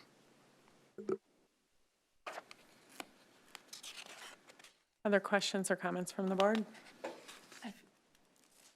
I feel like I have a lot of questions, but I don't know what they are, if that makes any sense. Because Director Atkinson, your point on what do we do with the things that were approved in the consent agenda, it just creates like, I feel like I have a lot of questions, but I'm not even sure how to articulate what they might be, if that makes, I know you can't answer a question that I can't ask, but I don't know if there's any more clarification on the point that Director Atkinson made regarding, I know you touched on Well, it, Dr. Thomas, too. It just, I don't know. I just I guess feel like, I'll elaborate on, from a board perspective, coming out of our multiple conversations on budget, we have given indication that this is the direction that we're willing to move forward in. So if we had not given that indication, not to say that's, that's not, things change. And we will change if we need to change. But we have given that indication. So directionally, we have to start planning and executing.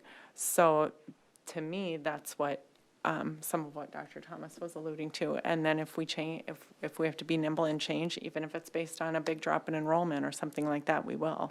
That's why it's a preliminary budget, but we have to start somewhere and make a commitment at some point. That's my view and understanding from the discussions that we've had up to this point. I'd like to just add that some of the things in the consent agenda are actual renewals.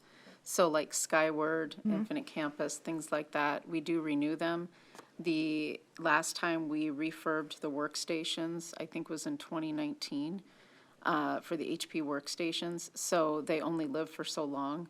So we need to make sure that there's workstations in the media centers and in the business labs for the kids, et cetera. So they're on a life cycle plan. So these things have to kind of be done, otherwise we're not going to have some basic tools. So there's not a lot of surprises in there. But unfortunately, as was stated in the study session, I'm not quite sure in the last board meeting, some of these POs have to go through because we can't just stop doing business, that sort of thing. So, I've been very close to most of that stuff is technology, and I've been very close to it. So when you're licensed up for renewal, you've got to renew it. So I think that's one of the reasons why it's in the consent agenda, and I don't think that unless we make drastic changes to the basic technology tools that we're using, or we let computer systems just die and not have a plan to purchase or buy new ones, that sort of thing, then that's a whole nother discussion. But that's why the consent portion of this wasn't surprising. And we did talk about having to do the POs early, simply because, we are going into summer break. These things have to be ready. They have to be renewed and ready for next year. So. Chair Crosby, point of order. Dr. Thomas, could you clarify what Chair France is saying about the desktops? My understanding from my emails with Mr. Malazio is that these are new desktops that we're not replacing the ones that were purchased in 2009. 19. Or 19, I'm sorry. The desktops for the computer labs. Correct. Could you elaborate on the plan for that, since? Yeah, so we are looking at ways that we can bring in new technology to our computer labs for our students. Some of our technology is refreshed, some of it is completely replaced to bring up new technology into those labs. So that's some of the distinctions. So we have part of what Vice Chair France was saying in terms of updating software technologies, et cetera. That's a refresh or a re-upping of a contract. But there is some hardware that would actually need to be brand new. That's beyond a life cycle of repair or replenishment. So yeah, it's a replenished cycle. So we want our students to be able to have access to latest technology in those computer labs. Thank you.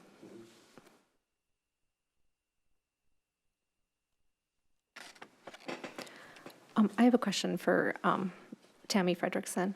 So in the finance meeting, the committee meeting, that was like 2 weeks ago maybe, correct me if I'm wrong, you had stated that the year-end expenses for this year were going to be 111 million. Is that correct? That is an estimate at this point. I mean, obviously, we're closing out the year right now. So that's what we anticipate, yes. Correct. And so you had also stated that for next year, that number had changed from where you had said that that's not your baseline number anymore. Can you elaborate more on how that has changed? Correct. So when you build a budget, you make some assumptions on what the budget's going to look like the following year. And one of the things that you can do is take your current year expenses and have that as your starting point for the new year. That's what we did a few months ago when we first initially presented the budget. As the year has gone on, it's gotten later and later in the year, and we've been able to actually go into Skyward and enter the new salaries for all of our staff. So we no longer have to assume that we're going to spend what we had the previous year. We know what we're going to spend on salaries for the next year. So we don't need to make an assumption of what we've spent the previous year to build a budget for the following year because we have actual data. And it would be like you're in a real life situation. You could say, I'm remodeling my kitchen, and you put a budget in for $1,500 for a refrigerator, and you find out it's only going to cost $1,300. You would adjust that because you know what the actual cost is going to be. So that's what we've done, is just take actual numbers that we know and move it forward. So a budget is kind of a planning tool, and we fill in the information that we know that we can kind of finalize and guarantee. And assuming that we're going to spend the same amount of money given the changes that have happened isn't necessarily the best way to build a budget for the following year, especially when we know with all the contracts that have been approved what those new salaries are going to be. And then, of course, we did make some assumptions on the teacher salary because we are just beginning to negotiate that. So that number is technically still an assumption. But all of the other ones have been actual data. So it's kind of you're building a zero-based budget as you know the final information. Yes, thank you for explaining that. So it sounds like you have more information now, obviously, than you did a couple weeks ago, with real numbers, is what you're saying for the budget, right? We presented those at the May 22nd study session, yes. And so with your baseline expenses, are you saying they're going to be lower than you think, that you predict than this year's, or? We're projecting expenses of $116.5 million. Total. Correct. Right.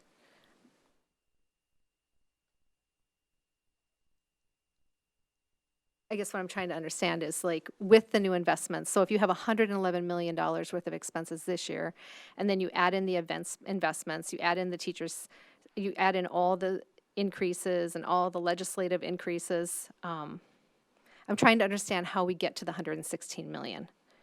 So one of the documents that you have in your packet is the school department comparisons, and I've listed all of the revenue sources and broken it out by schools and departments. So you can see all of the revenue sources that we have at each of the schools and then the departments, and then compared those revenue sources for the next school year. And you can see that a lot of these are based on formulas, they're based on enrollment numbers. So the numbers that we know, those are the numbers that we're going to assume that we are using. We're not going to try to spend more money than we're going to get revenue for, other than the $1.4 million we're asking to come out of fund balance for those one-time expenses. But everything else, we're spending the revenue that we're projecting.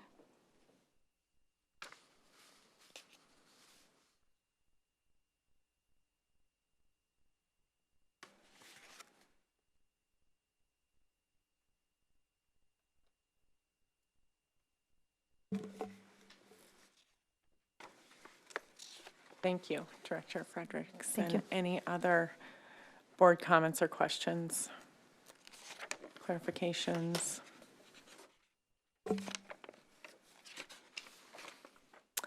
I want to thank you for your work on this because it's been laborious and a lot of change from the years past. The document you just explained, which we had reviewed in May, is super helpful as well. So I think as a board, it's been a delightful change to see the level of clarity that you bring. And we're very appreciative. I'm very appreciative. And unless there are other comments or questions, I think we are ready for a vote. Want to give enough time for everyone? Okay. We'll do a roll call per request. So Director Olsted. Yes. Aye. Director Bullion. Aye. Director Burnick. Aye. Director France. Aye. Director Velazquez. Aye. Director Atkinson. Thank you. Before I cast my vote, I'd like to just recognize, I appreciate all your hard work on the budget. When I look back at where we started in April with the proposal of investments from the senior leader team, the ask was $122 million, which would put us at a deficit spend of close to $7 million. You went back, you prioritized needs, and we are currently at $116.6 million with a revenue of $115 million, which is a deficit spend of $1.6 million. While I am supportive of making investments in our district, I am concerned with the deficit spending and not knowing the impact that this deficit will have in the next 2 to 3 years on our revenue, which I know has been requested from the board to look at a 2 to 3 year projection, and we have not received. We have maintained a healthy reserve balance, our savings account, and my concern with this budget, as presented tonight, is that we are not bringing forth a balanced budget with revenue equal to expenses. Per our board policy 701, it is our responsibility to bring forth a balanced budget. Our policy states that we shall review the projected revenues and expenses for the next fiscal year and make adjustments in the expenses to carry out the education programs within the revenues projected. Knowing that safety is at the forefront of our community's concerns, I would have liked to see more investments made focused on enhancing safety versus additional technology. In the past year, we have spent over $440,000 on iPads, which means that 63% of our students currently have new devices, and we are now requesting an additional $200,000 for iPads and $338,000 for desktops. I'd personally like to see a 2 to 3 year forecast to best understand the impact of this deficit spending, particularly because a large portion of these investments are personnel and will have annual expenses which will continue to eat away at our reserves. As a steward of our community's resources, I do not feel comfortable supporting a budget of deficit spending, and I vote no. Before I cast my vote, once again, I just want to thank you for your time and work on this. When we talk about balanced budget, when we first started this discussion in our study sessions, we talked about that the number was high, and we were concerned, and we asked you to go back, and you went back, and you worked hard to try and balance it better, ending up taking a little over $1 million out of the general fund, or $1.5 million roughly out of the general fund for one-time funds, which is what we felt was important, that it was used for one-time funds. So I just want to reiterate that, and thank you for your time on that collectively as an administration, and you, Director Frederickson, in leading that work. So I vote yes. It passes 6-1.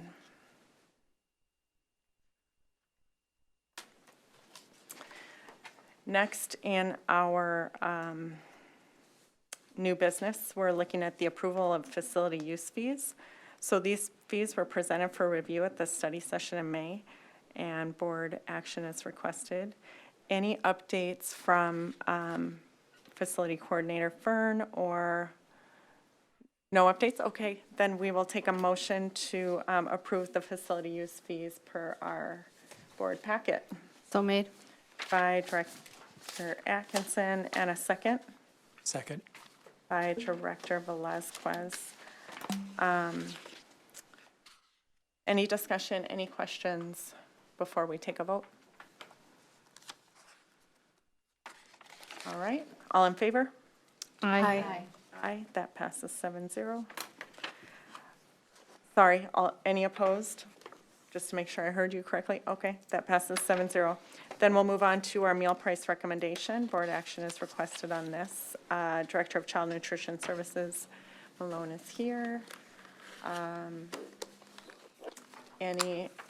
Any information you want to share before we, okay, great, thank you. Yeah, that'd be great, yeah. I don't have any presentation or information really, but. Well, we have gotten a lot of questions on this, given what's been going on in the legislature, so. Okay. Yeah.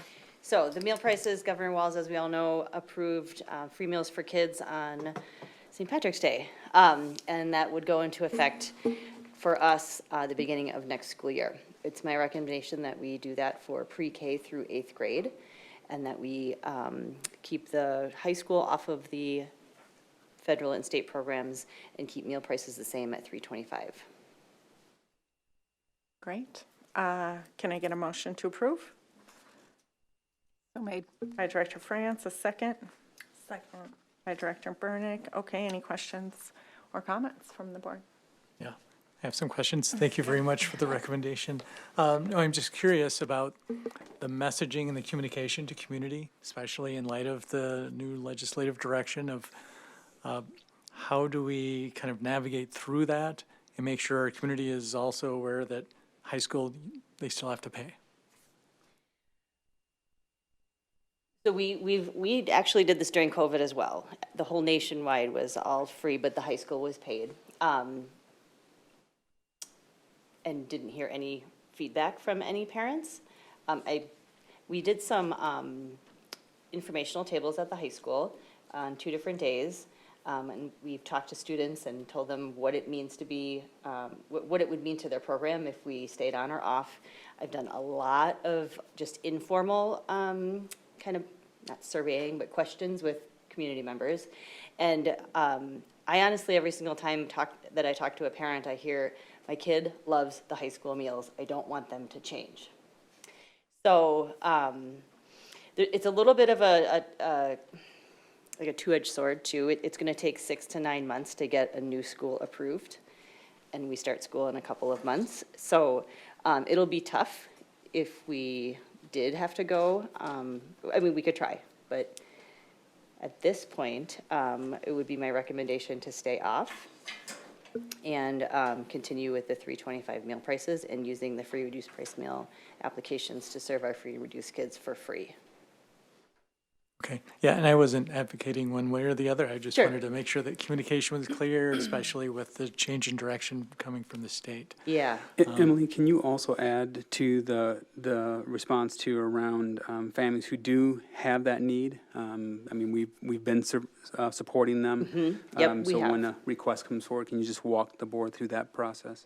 Yeah, so in May of 2016, that's when we went off of the National School Lunch Program at the high school. But we've continued to serve kids that qualify for free reduced meals for free at the high school, and we will continue to do that moving forward. And those free reduced price meal applications are still what we're going to be getting our compensatory revenue from, so we will still be using those, at least for now, according to the state. Am I correct in understanding that if we went on the program, we'd have to change all of our, okay. We'd have Yes. to change everything. Yeah. And, okay. Yeah, and so, All of them. yeah, Because portion that's, sizes, I'll just give my little elevator speech of why we went off the program. Yes. So it was a student-run initiative in the beginning of 2000, I think it was the 14-15, I think I misspoke. So in 2014, a group of students came to me and said, we don't want to be on the program. We don't agree with the Healthy Hunger Free Kids Act. 75% of our student body is in after-school activities. We'd like larger portion sizes. We'd like whole foods, not highly processed foods. And we think that that would help with the waste. And it certainly has. All of that has come to fruition. We really feel like the students like what they get. They have more choice. We really value teaching kids lifelong healthy eating habits and allowing them to make those choices rather than, and we do through 8th grade, we say, hey, we nudge them and say, hey, can you take a fruit or another vegetable or something like that? But, when they get to high school, they're really transitioning to be adults. And so we offer the same meal pattern, basically. So, we have to have legumes and red vegetables and green vegetables, and we do all of that, but we just allow students to take what they would like to take. And they can take a larger portion if they'd like, which would have to change if we went on to the program. Thank you. Yeah, and it even goes into these a la carte items. I think that's a little bit confusing, but a la carte items also have to follow a certain meal pattern. So we have, a salad right now that, is a nice portion salad with a nice portion of protein on it. And it'd be about half the size if we were on the program. So. I appreciate that additional. I think anytime we can, even if it feels like over communicating, I'm sure, you have been, throughout since 2014 or whenever that, but I think that, given the fact that someone who is just hearing for the first time, understanding that it was passed for all free meals, just to really maybe even over communicate why and how we're coming to the decision to keep our secondary on the program that we're on. I appreciate that. Yeah, just the high school, but yeah. The high school, yes, thank you, thank you. Yeah. Thank you. Any other questions? Yeah, I have a question. Yeah. So during COVID at the high school, there was a point where the kids could get the free lunch or and so what I'm trying to understand in my head is having a middle schooler and a high school kid. Yeah. Our middle school lunches are pretty fab too. So I was always like, oh, are we on the lunch program in the middle school? But we are. And so what I'm trying to understand is, to meet the needs of the community who is saying, hey, Walls is giving the free lunches. Is there any way that we can accommodate like what we did during COVID, where there were certain meals that were offered as free meals for the high school? And then, that was a different meal pattern. Okay. So the meal pattern, the year that we were able to do like the meals at the curbside, it was more relaxed. And so the calorie restrictions weren't there. They didn't have to take 3 out of the 5 items. It was a more relaxed meal pattern. They just used what's called the summer food service meal program because it was a quick decision that they had to make.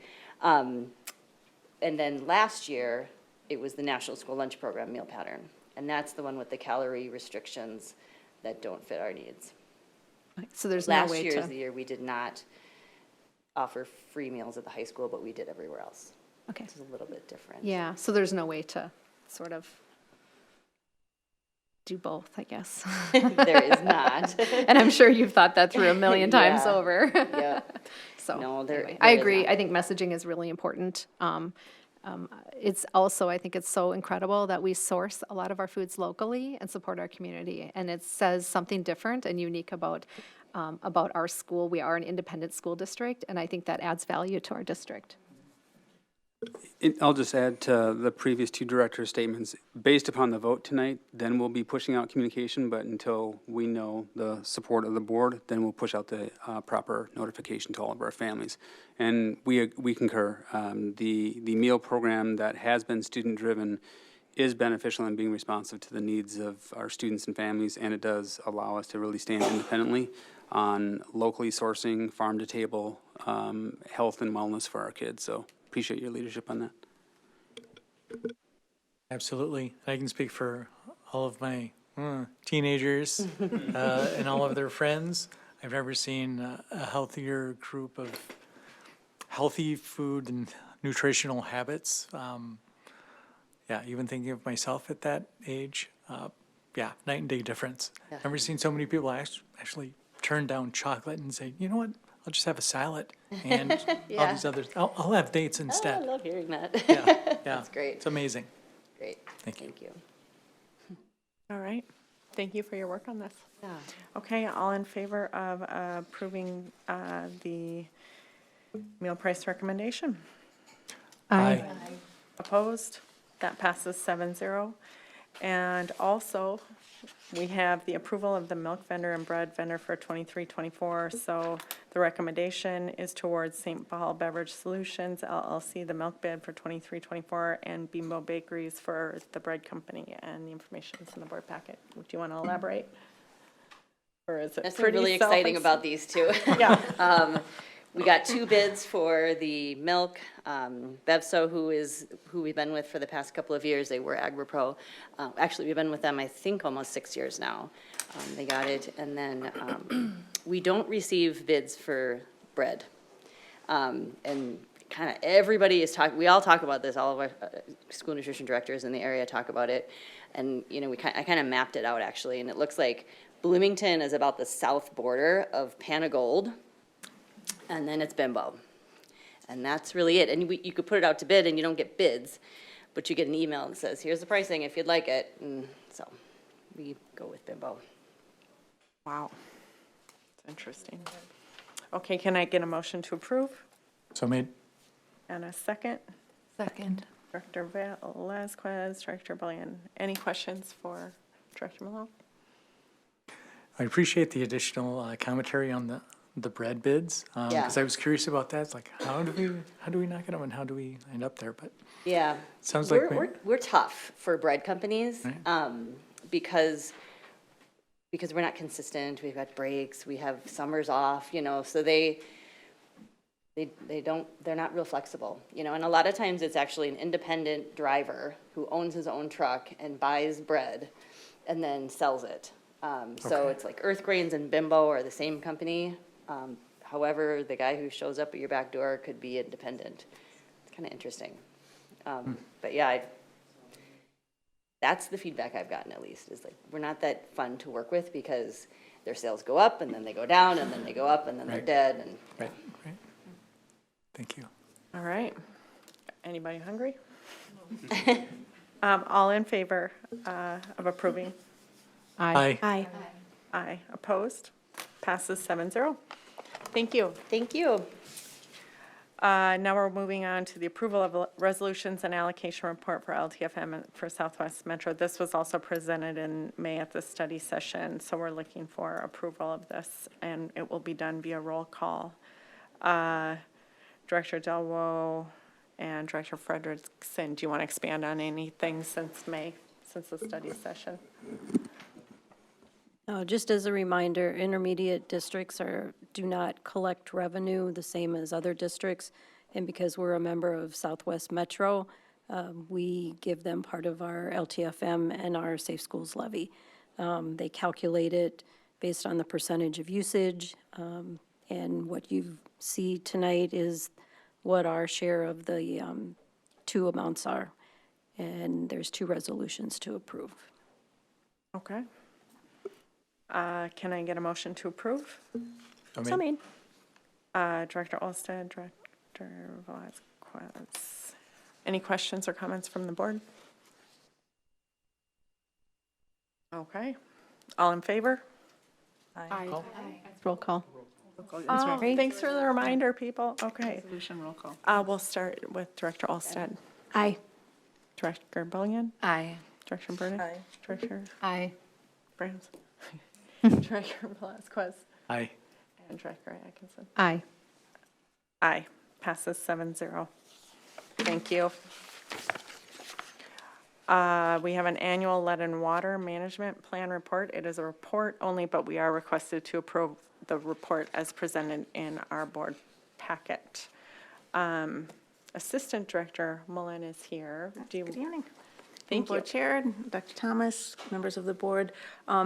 Report only, annual report. This is not a year that we do our annual, or we do lead testing, so there are no current results to report.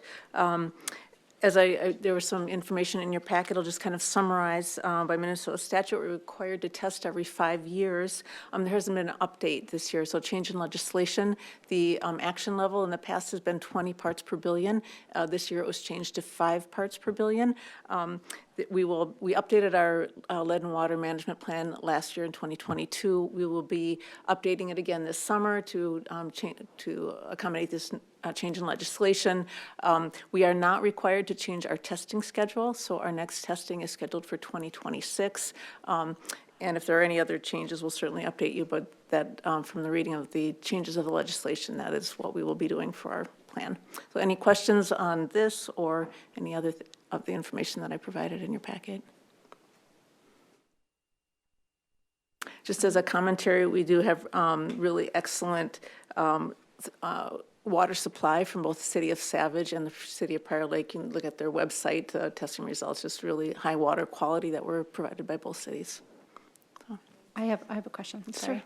So if there's new legislation that says that we have to be at 5 parts per million for lead content, and we're not, like, is there a time frame that has to become compliant then? Yes. by? So the so part of the legislation. So the MDH had a town hall meeting, which was last Wednesday, about the details of it. And so schools are currently on a 5-year plan, and we are able to keep on that 5-year plan.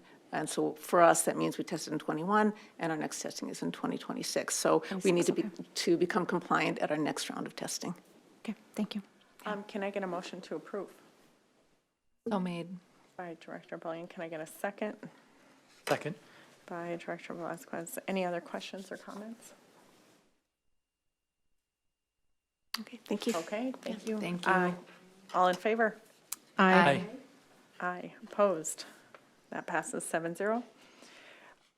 Board committee charter approval. So our draft committee charters were presented at the May 22nd board study session for the District Finance Advisory Committee. These are the board committees only, the District Policy Advisory Committee and the District Teaching and Learning Advisory Committee. We have Director Frederickson, Director Herman, and Director Edwards all here. Are there any updates to be aware of before we open up for question and comments? I did, from the presentation at the study session, I did have a follow-up meeting with 2 representatives to the Teaching and Learning Advisory, Director Atkinson and Director Olsted. We reviewed the charter for teaching and learning, made some revisions, added some specifically added community members to that advisory, and increased the number to align with statute of where possible, up to 2/3. And so you can see the breakdown of the committee and the numbers in that attachment that's in your packet. Great. Can I get a motion to approve? Sorry, Director so made. Olsted.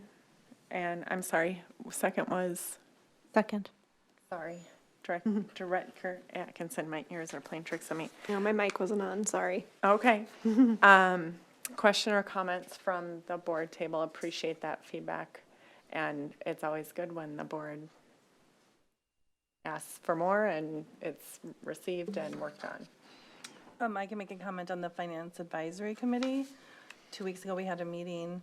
There was conversations about potentially increasing the frequency of meetings, and so I think they're going to survey out to the members of that to see if that's something that would be something that the current members would like to partake in. So I'm assuming we'll hear on that eventually.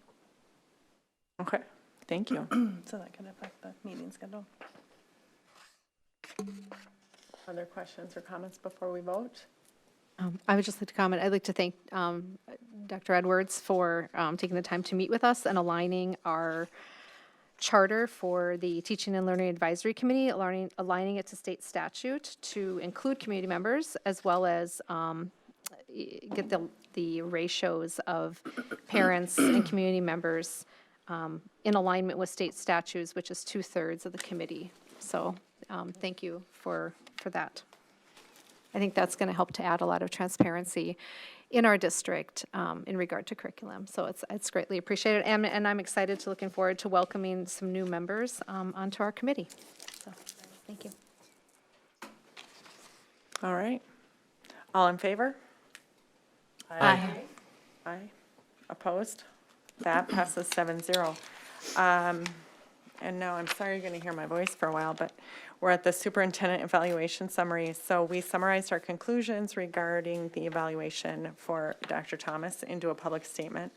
I will give credit to Director Velazquez for summarizing the statement, and as board chair, I will read it.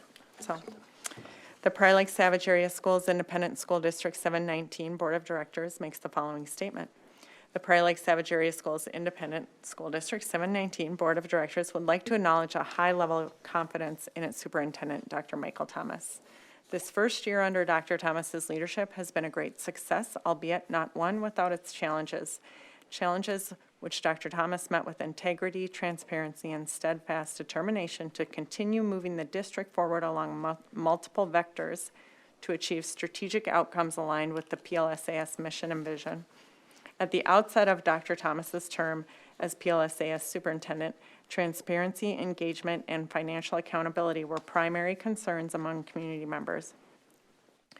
Recognizing these concerns, Dr. Thomas hired a new director of business services, and together they initiated community listening sessions, significantly enhanced the level of financial detail, the frequency of financial updates to the board and the greater community, and map the financials to district strategic priorities. Overall changes include increased transparency in how funds are spent, monthly financial summaries and board packets, monthly enrollment updates, budget review timelines, and alignment of financial priorities with overall district priorities. In addition, Dr. Thomas held public preliminary budget review sessions for community members to engage, learn, and ask questions, while the district developed its budget estimates for the subsequent fiscal year. Those changes were made despite the tumultuous legislative session, which is a critical variable in the district's ability to budget for each fiscal year. Dr. Thomas has improved engagement and visibility with multiple stakeholders, both in schools and in community. Engagement in schools has led to increased accountability among building instructional leadership teams.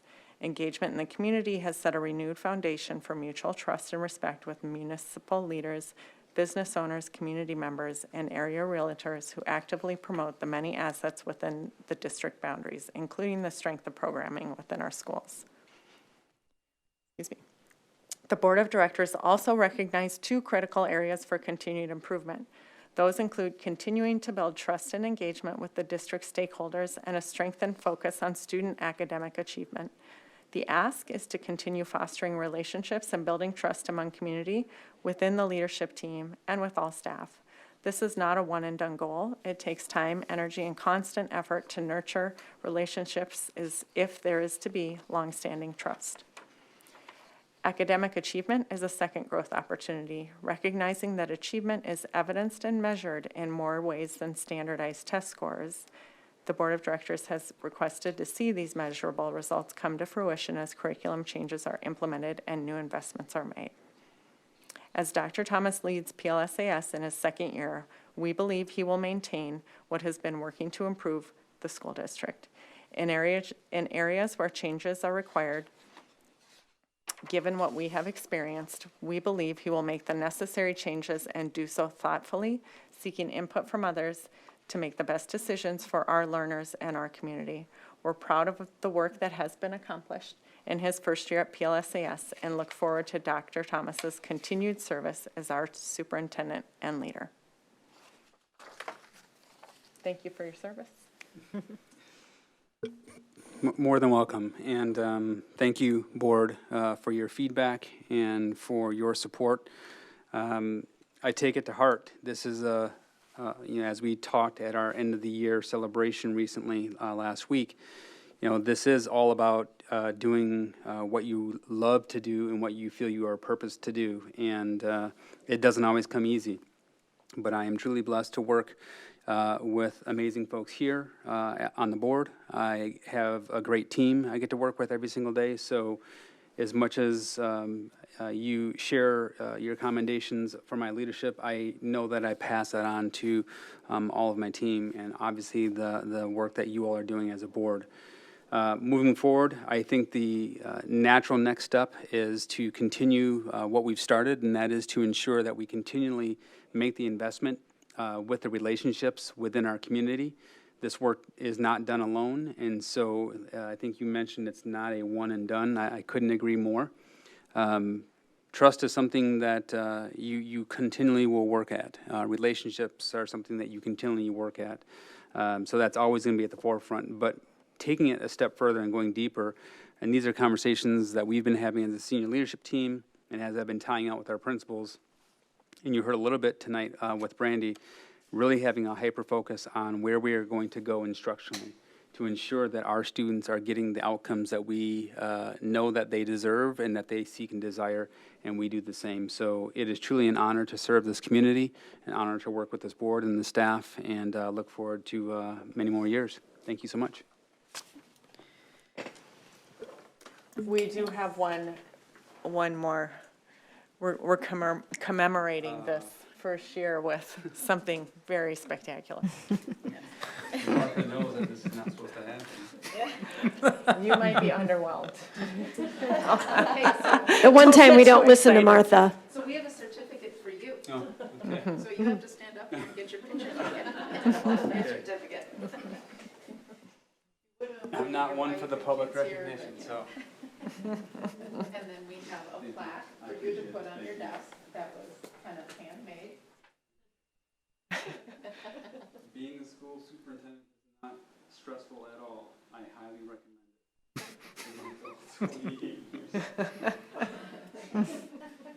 All right. Thank you. Thank you. Sorry, I have to hold it. I guess so. Now I know how everybody else feels. Thank you all. Thank you. Thank you.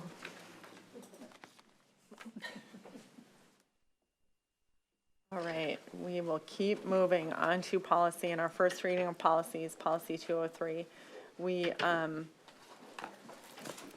took the revisions from the study session. There's no board action taken here, but we'll just keep moving forward in the readings with feedback from the will of the board. And so we took the revisions. They're in your board packet. We also, later in the day today, got legal's latest updates, so I just wanted to call that out. The legal's latest updates are in green. We felt it better to include them so that we're working with the latest, and there weren't massive changes. They're enhancements. So I'll open up, we can walk through, unless we have specific questions from the board. Might be best to walk through on this one because there are so many changes, although I know we did that in the last study session.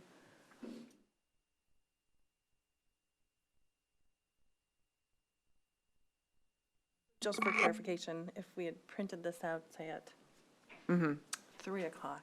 Which I did, and I have it right It's here. no longer, There are some slight changes. take this and put that away. Yeah, well, you can still work off it, but there are some slight changes in green Yeah, from legal. I'm just saying if I. So I would definitely look at the one in the electronic board book, yeah. Are people comfortable? Do you want to walk through? I'm open to whatever. Should we jump to specific questions and topics that the board has? Chair Crosby, Yes. you had mentioned that what's in green is new from legal. I'm looking at 4.5. There's green and it's crossed out. So what, That was added, so go down to 4.10. Great, yeah, that was, legal suggested this language for us, for what that sentence said. thank you.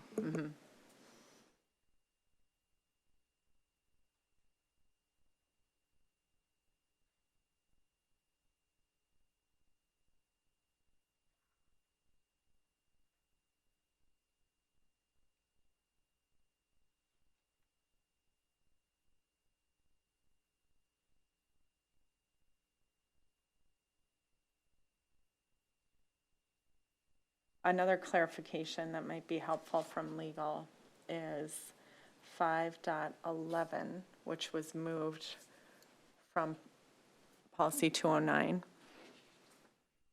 It actually already existed in this policy, so it could just be eliminated. And similar for 5.13. the same language already exists in the policy. So that's why you see those crossed out. Mhm.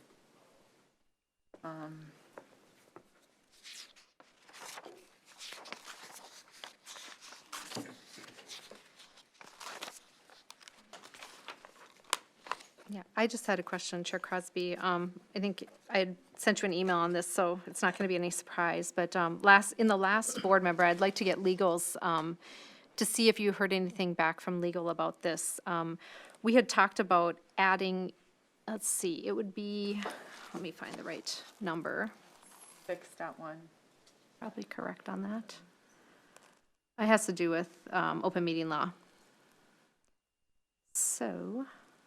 6.1.3 is the language we added around open meeting law and norms. I'm looking. Oh, okay, there we go. 6.1.3, okay. So we had discussed perhaps putting something in that says other board members may observe committee meetings in the same manner as a member of the public. However, if the committee plus observing board members constitutes a quorum, observing board members should not participate in the discussion of any matters that come before the board. A discussion by quorum of the board at a committee meeting could violate open meeting law. And that is not represented in the policy here. And looking through our other policies, in policy 213, it's consistent, that language is consistent with what we have already listed in policy 213. So my question is did you get any legal feedback on that?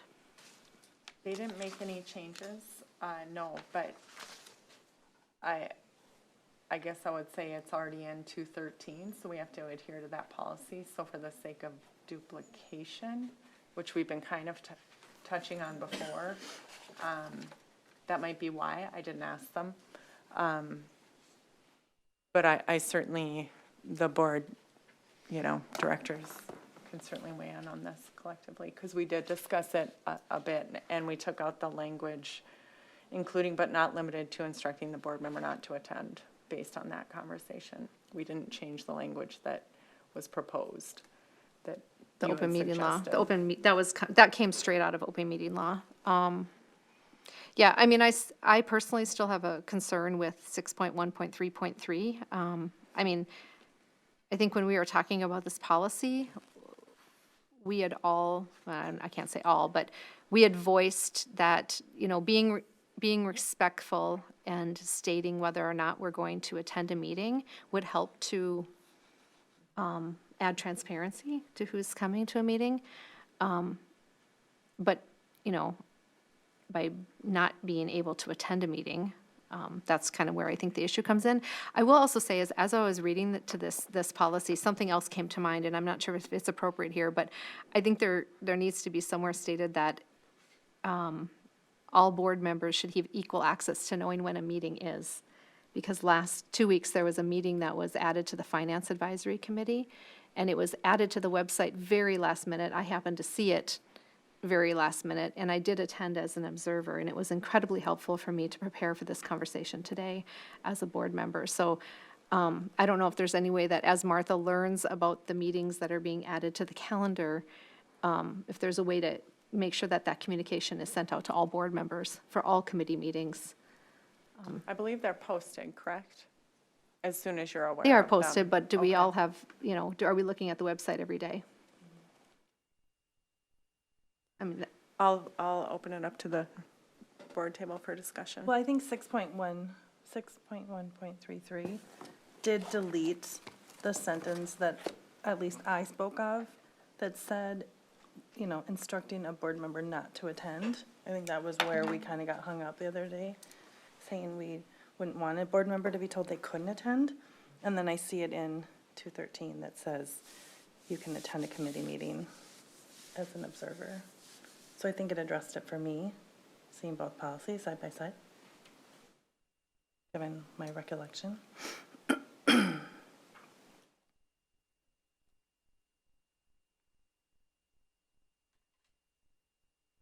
I guess the issue I have with the language is the office of the superintendent or the chair will provide instructions and make the necessary arrangement to prevent a quorum.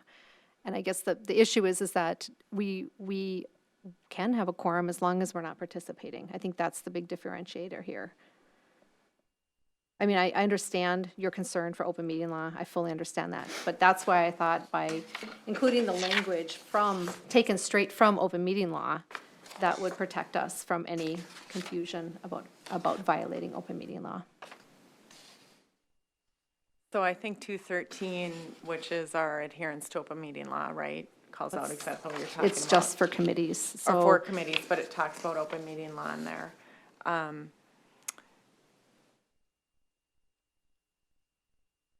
And I guess this policy talks about all meetings, so it's not just, it's about attendance That's at a any district clarification, business, actually. committees, or advisory meetings. That would be a clarification. I'll look at 213. That's a clarification. 213 is just for committees. Well, it has a section in there about board committees, but then it has all committees. It's sectioned. But it is. It's the purpose of the policy is to identify school board committees and define their duties. And under section 1.5, it says no more than 3 members of the school board may be appointed as a member on a committee, although any may attend on a volunteer basis to hear discussion, but not participate, as this constitutes a quorum. And that's very similar language that I was requesting being added into this policy to protect us from any, how do you say, concerns about concerns about violations of open meeting law. So I want to back up a second, because in my mind, 213 is about adhering to open meeting law. This is an enhancement of norms. 213 is about committees. And the most likely scenario that we would have violation of open meeting law would be in committee work or meetings that aren't public. So norms would be the next step. Again, I want to hear from the rest of the board here. I don't need to be the one doing all the talking, and really want to know the will of the board on this. I guess in the study session, we brought up the 6133 and wanted legal review, which they did. So in my mind, this paragraph or this section is fine. I don't have any problem with it. The only question I had is, do we need to define committee? Because there are different kinds of committees. So there are board committees, there's internal committees, and there's external committees. I'm only asking the question. I don't know if that's needed to further clarify what a committee is, because there are different kinds, but that's the only question I had. I am fine with it as written. It does say district business committee or advisory meetings. It kind of expands on that. That's so true. It's not just about committees. It's basically, and of course, to remind everybody that the enhancements here came out of a consensus agreement from the retreat, in which there was a lot of confusion because we did have some issues. And it's just basically to make sure that, we've had this issue happen so far this year, that people are unaware of what they're attending, and if we can have more than a few board members and stuff like that. So it's basically to put the onus on the chair and the office of the superintendent. Unfortunately, it adds more work, but it's something that we used to do anyways, where it just basically said, okay, we have an MSBA meeting, you guys can all show up, remember the rules are A, B, and C. Yeah. If you want to go to a committee meeting, sure, but realize you need to tell them ahead of time. So they have the opportunity to create an environment that doesn't enhance the ability to violate the open meeting law, and also to remind people just of the rules, particularly since we have so many new people here. It's something we used to do on a regular basis anyways, and it became kind of, in play, just normal. And then now that we have a new members of the board, and we've had some questions and concerns and things like that, that we just memorialize something. It nowhere in here does it say you can't attend any of these things. It just says, listen, notify somebody, and also, and the organizational portion of it will just remind everybody. Because, We talked about it. There was 3 or 4 instances where there's some confusion, and all this is making sure that everyone's on the same page and they know the rules. I don't think it's meant to repeat open meeting law, define a committee, define a advisory meeting that's the operating norms, so they're using terms from other policies. So could we go back, I'm sorry, but if you go back to 6.1.33, and the last word says to prevent a quorum, right? And then if you go to 1.5 on 213, it says, although any may attend on a volunteer basis to hear discussion but not participate, as this constitutes a quorum, can we just consider adding some language into 6.1.33 that just line items it again, that says they can observe but not participate? Would that help at least tie these 2 policies together potentially, so that, because if I read 2.213, it says that they can volunteer basis to hear, and then you've also told them, please let somebody know you're coming. So it's just the whole action of, you can be there, but you just can't participate. Yeah, if I can add, we have in both 213 and in 203, we do have the definition section, which is blank. That would be a perfect opportunity to add in what constitutes a quorum, or what constitutes a business meeting or committee meeting, just so that we can really clarify that at the very start before we get into the meat of each of these policies. Would it help if we, because we've talked about this before, because we have a lot of, like, one of the reasons why we reviewed another policy with this too is because there was so much language. You know, instead of repeating stuff backwards and forwards, would it help if we just started putting hyperlinks into these when we put them online to send them to the other policy? Because we haven't reviewed 213 again, but that would be, and that way we don't have to keep repeating it in policies, because it's mentioned here, but it's not mentioned in this one. I'm just, I don't know how people feel about that. We're all online now with the policies. It's not like we're picking up I would binders. charge that with the policy committee. It's a formatting issue. Save Martha some work. To Chair Vice Chair Francis' point, you know, when you look at these, I don't know if any of them really have it, but most policies that I've seen will do exactly that at the very end, and they'll cross-reference every policy that it ties back to. So you're not picking and choosing a phrase here, a phrase there. It's just, it's the essence of that policy that applies here. They're all kind of intertwined, which I think is what many of you are saying in different ways. And that I think that would really shore things up so that people understand, you know, all of this policy is in existence because of the support from the 2 companion policies. Yeah. And that language in those companions carries here and applies to this as well. Yep. It's a I good think a point of order. hyperlink, on those makes sense. To bring it back to our agenda item 6, you know, and 6 point, I lost it. 6.1.3.3. 2 3s at the end, 6.1.33. Is the will of the board to add language there? Is the will of the board to give definitions at the beginning of the policy? What would bring more clarity for people? In my opinion, it would be adding the language as Director Bernick shared right in that paragraph. I think that makes sense. For clarity. For clarity. Or should we hyperlink it to 213 since the language is already there? That was my question. And I see the value to that as well. In stating my opinion, I always like everything right there. And it's not a lot of language to add. That's my opinion. And I would support what Director Burnett said as well. I think it just helps to clarify it if it's in the policy. And then I would agree with what Dr. Thomas said. The policies are typically, if they're linked to anyone, they're always listed at the bottom of the policy. Any other thoughts? if it makes any difference in the corporate world, what we normally do is hyperlink the definitions to one place too, so when they click on it, you see that, so you don't have to redefine everything. That would be a ideal future goal for the way our policies are written, because they are kind of based on an old Roman numeral system that was based on binders that we're now bringing up to the 21st century and the internet. So The policy committee's going to be busy. Julie, note that for the policy committee. Okay, so I'm getting consensus, I think.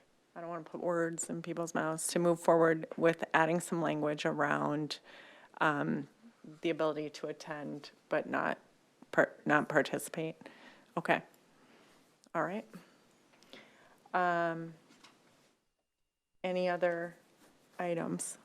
there was one thing, and it's me. I'm a stickler for language because policies have to be enforced.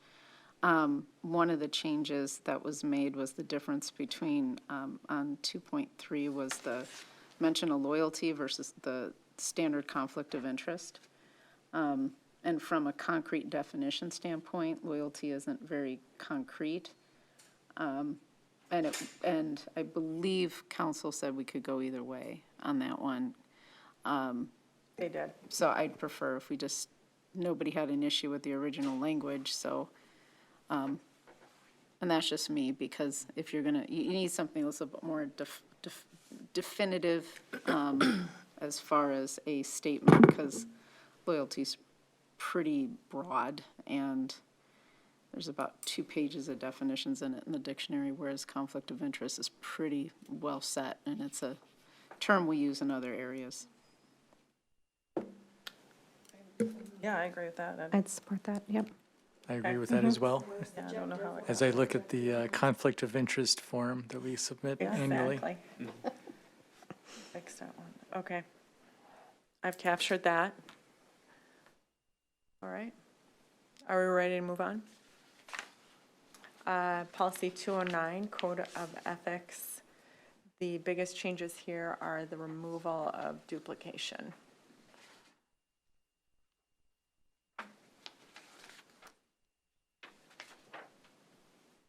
That is, the other change was already there, I believe. Comments or questions? I did have one comment. I'm sorry, I did have one comment.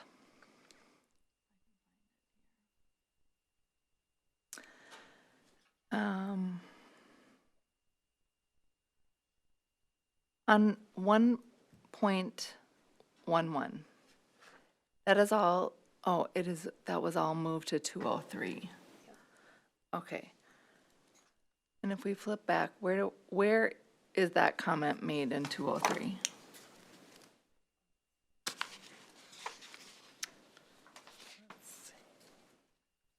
Right here. 5.6. 5.6. The only thing that I, 5.6. 5.6 and 203. it gives, there's language, it says, when board members receive questions and concerns from members of the community or staff, it is necessary to follow the chain of command. They shall direct the individual to the appropriate policy or administrator in the district or the superintendent if appropriate administrator is unknown. Board members are encouraged to follow up with the community or staff member to ensure the question was addressed.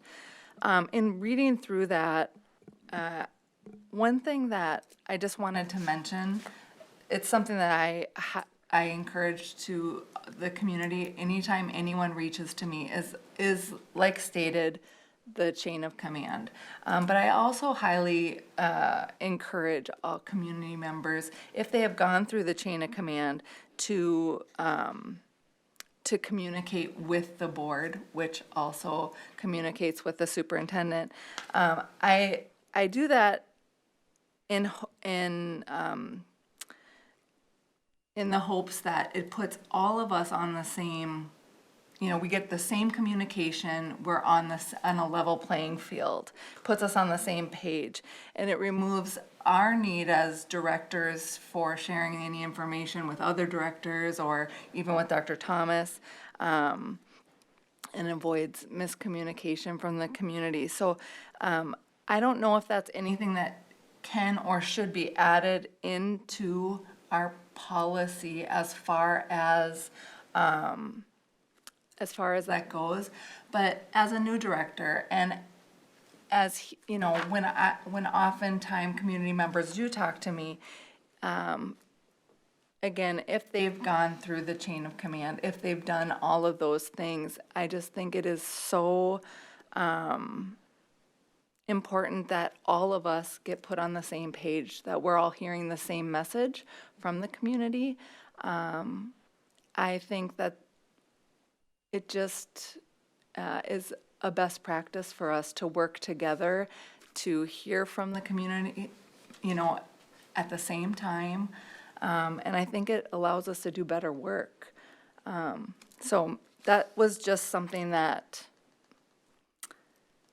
I know that was a lot of words, but I feel like if I would like to see if anybody has any thoughts on that as well. I'm not sure I'm completely clear on what Okay.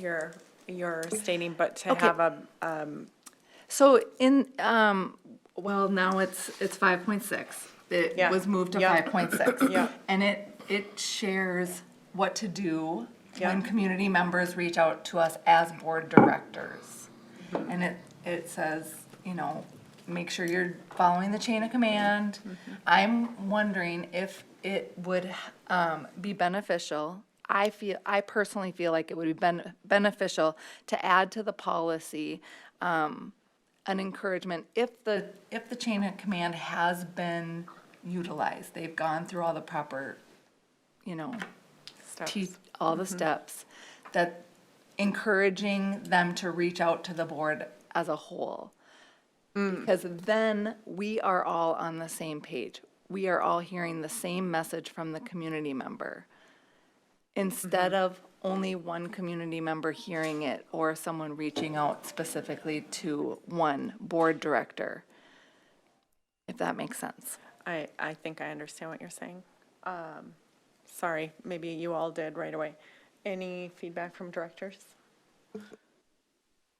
I guess I would want to play that forward a little bit and see what that looks like in a practical setting. I know that. If I were to give an example, if any community member reaches to me personally, I ask them the questions, I get the information from them. What have they done? Who have they shared their concerns with? And then I encourage them to communicate it to the entire board, because that alleviates me from trying to either lobby their concerns to each board member. It alleviates me from miscommunicating what they have to say. And it puts all of us on the same, we're getting the same information in their words and not in mine. It has been my practice to do that in my short stint on this board, and so what I'm proposing is that it be considered to be added to the policy. Just that as board directors, we encourage our community to reach out to us all, because as one, we don't have power, but as the board, it just puts us on the same page, increases transparency, increases communication, if that makes sense. Yeah, I think you have an interesting take on it, because when I looked at that, I didn't think about it that way, so I appreciate that perspective. And I'm not saying I didn't think about it in the way that all board members weren't hearing the message. I kind of looked at that question and said, if they come to me and they have a question about, kids care or a program at the middle school or something like that, then I would direct them to the appropriate person. And I would usually tag along with, because if I didn't know the answer anyways, I'd want to learn it in the process. I didn't think of that as somebody wanting to make a statement to the whole board or to the district, more or less as a question, that we didn't try to answer it for them, we actually directed them to the right person. And if it was a staff member and they had an issue, did they already talk to their supervisor, et cetera? And did they go up the chain of command? I didn't really interpret that as encompassing what you were just saying. So it helps me think about that particular statement a little differently. But yeah, and I don't know if it belongs there or if we want to make this particular item more prescriptive. I don't know that, but I do appreciate that perspective.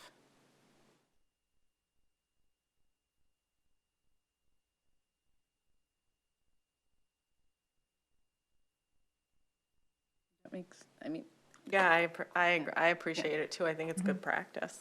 I mean, and it's up to the individual if they want to email the board or not, or contact the board. Yeah. What we're trying to avoid, I think, and I don't know if this is everyone's thing, but I thought that this was just making sure that somebody wasn't going directly to the superintendent or to the board if it was a question that should have been answered. And by the way, the community member, the parent or the staff member gets a much faster response and a much more accurate response because we are not educators and we are not employees technically of the district. So,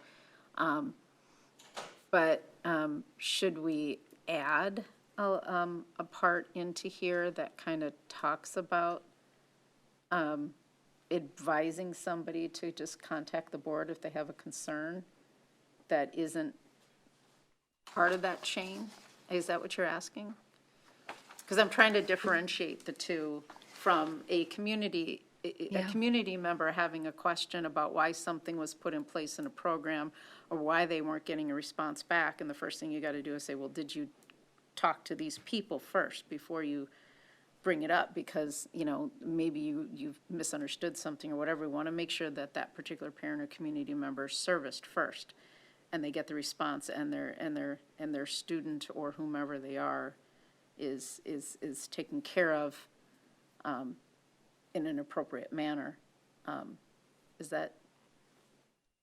I hear what you're saying, and I think that if a community member brings forward a concern that is something that we know it should be directed to maybe a senior leadership if they've gone through the other, and we can connect them or, you know, we can take that action step. I think what I'm speaking about is more when someone has and it could include what you just talked about as well. When someone has a concern, whether it be a staffing concern or something, a practice concern, and they feel like they've gone to the teacher, they've gone to the principal, they've done the chain of command. And then whether it's someone that I'm in relationship with and they reach out to me, it has been my practice to encourage them to share what they're sharing to me, to the entire board. They might be choosing to come to me because we have relationship. However, I think it is really valuable for each director to hear the perspective that they might not get to hear because they're not in relationship with that certain person. And I think anytime that someone from the community has a concern that they believe it warrants going to a board member for, I think that it also warrants the whole board and Dr. Thomas to hear the concern. Having us on the same playing field, whether it can be something that is easily directed to senior leadership and then handled quickly. I think just a situational awareness and having us just aware of these things coming in can only help us understand what the community is talking about. So hopefully that adds enough clarity. I mean, I would say in practice, if someone has an issue, first of all, the website's pretty clear. I read this more like Mary did, that it's somebody who you know has a question like, how do I put in a request for a teacher request. Do they do that at elementary? And I'm like, you know, you need to go through the chain. Right. But if I'm hearing you right, maybe you're thinking, if someone hears, like, we wouldn't be able to say, I was at a soccer game and this was brought to my attention, because it's not me saying it. But I encourage them to please email the board, right? And then they just hit the email the board. What if they choose not to? Have you experienced that yet? Where like, does they have to literally go email the whole board when they go on the website? Sometimes they just want to share something. And I, along with the practice of encouraging them to share with the whole board,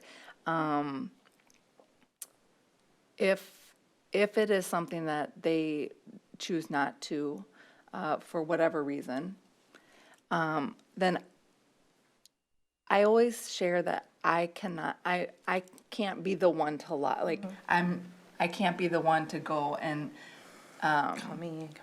exactly. Tell their Because story. we know how the telephone works, and sometimes we even hear the wrong thing straight from the person's mouth. We might, you know, receive it differently than they're intending. And so that is where my encouragement lies, is that when I encourage them, I also, if it's something that they, you know, don't email the board and, you know, share with everybody, I feel like either they've either resolved it on their own side, and it's not something for me to, you know, if does that make sense? Like, Elevate to the board. yeah. I think it's good practice. I mean, I think it's really good practice, and I think it's a great way to create engagement with the community and the board, you know, especially if they feel like they're hitting a brick wall, you know, which is kind of, I think, the scenario you're thinking of. I'm not sure it belongs in our norms policy, because I think each individual board member behaves a little differently that way. But I think you're probably going to have a highly successful board if people behave to that practice, you know, in a community that feels more engaged, for sure. I'm not sure how to capture that in here. I'm open to language. I'm not sure how to capture it, but I think it's good practice. I've been reading this sentence over and over again, listening to you, to a lot of what's been said. Is it possible, you know, the last sentence, the board members are encouraged to follow up with the community or staff member to ensure the question was addressed, comma, or encourage the community or staff member to contact the board as a whole through schoolboard@plsas.org. Is that something? Does that address it? Am I hearing it right? Should add, at the discretion of the school board member, you know, we have other norms and ethics that, you know. And there's different And I situations. appreciate what you said about the telephone, because some of the stuff is rumor, and we do have language in the norms about validating, you know, that sort of thing that needs to happen too, because, you know, you don't want to hear the little red school bus going around and the next version of the story come up, and you know, your school board member, you've got an obligation to say, oh, let's validate this, you know, that sort of thing. But I would like to add in a discretion, because I don't want to encourage that, one, because of what Julie just said, Director Bernick just said, that some people are not going to be comfortable emailing the whole board. Some people want to maybe have the board member be a conduit to a staff member or to the superintendent or something like that. I mean, I think that's what's hard to actually memorialize in here, because there's going to be so many different variations on the theme. And for new, like if we have, you know, new board members and they're reading the policy like you know, like a guide for how to do it, we don't want them all of a sudden going, okay, all the board, email the board, you know, that sort of thing. Because a lot of this stuff really that we do here in the community isn't even within our domain. Correct. And that's another thing, and that's why the discretion. So trying to create again, a prescriptive language here may actually backfire. Right. Yeah, I because kinda there see might it be as some an or instances situation. where you would just share that information with the board chair if a community member contacts you directly and then find out, oh, did you get this? And then you discover, oh, yes, everybody got an individual email or individual notification from this community member. Or there might be other people who reached out in select groups that collectively, it's a larger body of individuals who reached out to board members about situation X with person Y. Have to be also cognizant that this may have to do with their student, and we don't want that Right. private information. Correct. So, but if we can come up with language in there that isn't directive to, okay, next step, that sort of thing. But I appreciate what you're saying, because again, I didn't read it that way, so it's one of the benefits of having different eyes with different perspectives on it. Right. Well, and at this, go ahead, Oh, sorry. yeah, sorry, I was just going to say, and then that telephone game can also be dangerous, especially if one board member or board director speaks with each successive board director and then takes new information and carries that forward, because then that becomes a serial meeting. That's a Which would violation of violate meeting law, which open is why meeting we law, can't yeah. go one Right. one, yeah. Which is why it's good practice to circle back and kind of like what you described.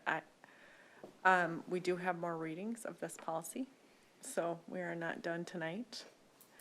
So if we're comfortable moving forward with what we've discussed, and keeping some of what you said, Director Bullion, in mind, because I do, like I said, it's good practice, so, and that's what we want.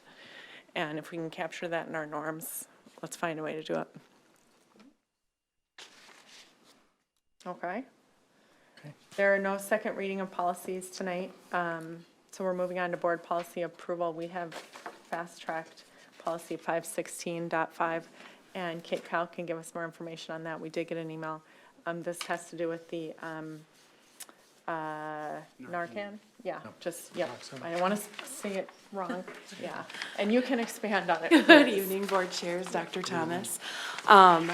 I kind of teased that we were going to be looking at bringing Narcan in our schools, and then they brought it to legislation to actually make it a law. So we kind of paused before we put the policy forward. Well, now it has become a law that was approved at the end of May, and we have until July 1st to get a policy into place. So that is why we are fast tracking it, and we don't have an opportunity to follow our normal norms as far as adopting a policy. And unfortunately, MSBA has not given us their drafted policy with all the changes yet. That will be coming out on June 19th. So I kind of took a crack at making my own edits so we have something in place by July 1st. And then we will be reviewing it after July 1st and again with the policy committee in place so that we can follow a more rigorous process for the policy adoption. Great. Can I get a motion to approve? Director France, can I get a second? Second. Director Velazquez. Okay, any comments or questions for Kate Kyle? I just have a question. Did we get clarification on how much of this needs to be, does it need to be in every building? I think We that need 2 doses in every school every building. building, yeah, that's what I heard on the MSBA call that I listened to as well. So thank you for clarifying that. I want to thank you for the definitions Oh, yes. in the policy. Very explanatory. Other comments or questions? Okay. All in favor? Aye. Aye. Opposed? Passes 7-0. Thank you. Thank you. Thank you. And we have administrative reports. Any updates from the superintendent? Okay, no. Okay. And also from administrators? Okay. Board reports, board directors? I went to a workshop called, microphone. I went to a workshop, the Braver Angels workshop, managing difficult conversations with constituents and colleagues. It was wonderful. I'm so glad that I was there. Just a couple takeaways. something that what the Braver Angels group stands for is the restoration of social trust. The presenter is a professor at the University of Minnesota, and he talked about that there has just been a huge social decline in trustable sources over the past 30 years. His closing quote was that of Abraham Lincoln, stating that we are not enemies but friends. And I think that in the world today, our world kind of sets us up to fight each other instead of work with each other or work towards goals. And so I just really appreciated the opportunity to go to that. Thank you. And that was put on by MSBA? Yes. Yeah, thank you. Any other updates? I just would like to say, being the first time attending graduation, I just wanted to thank everyone who was involved in planning it and coordinating it, and I just thought it was really well done, and it was truly the reason why we serve is, and like I said, such an honor to be a part of that whole experience, and it really added some light to the whole role of school board. So thank you to everyone. Yes, and the privilege of handing my own son his diploma. Yes. That's right. That's right. It is a true highlight. It is. Yeah, and a beautiful night. Yeah. So. Thanks for worthwhile, and the sound was incredible. Yeah, the sound. Very good. Other updates from board directors? Okay. Future events, is that next? Yep. Juneteenth, federal holiday, first, yeah, it's, yeah, I thought so. Okay, sorry, I keep getting that wrong. Go on here. So everything's closed. Yep. Second annual equity summit is the next day, June 20th, and then we have a school board meeting July 10th and board development on July 24th. And I think I need a motion to adjourn, please. So made. By Director Billion, a second. Second. By Director Velazquez, all in favor? Aye. Aye. Aye, opposed? That passes 7-0. We'll go to closed session, but we'll take a short reprieve with a 5 break.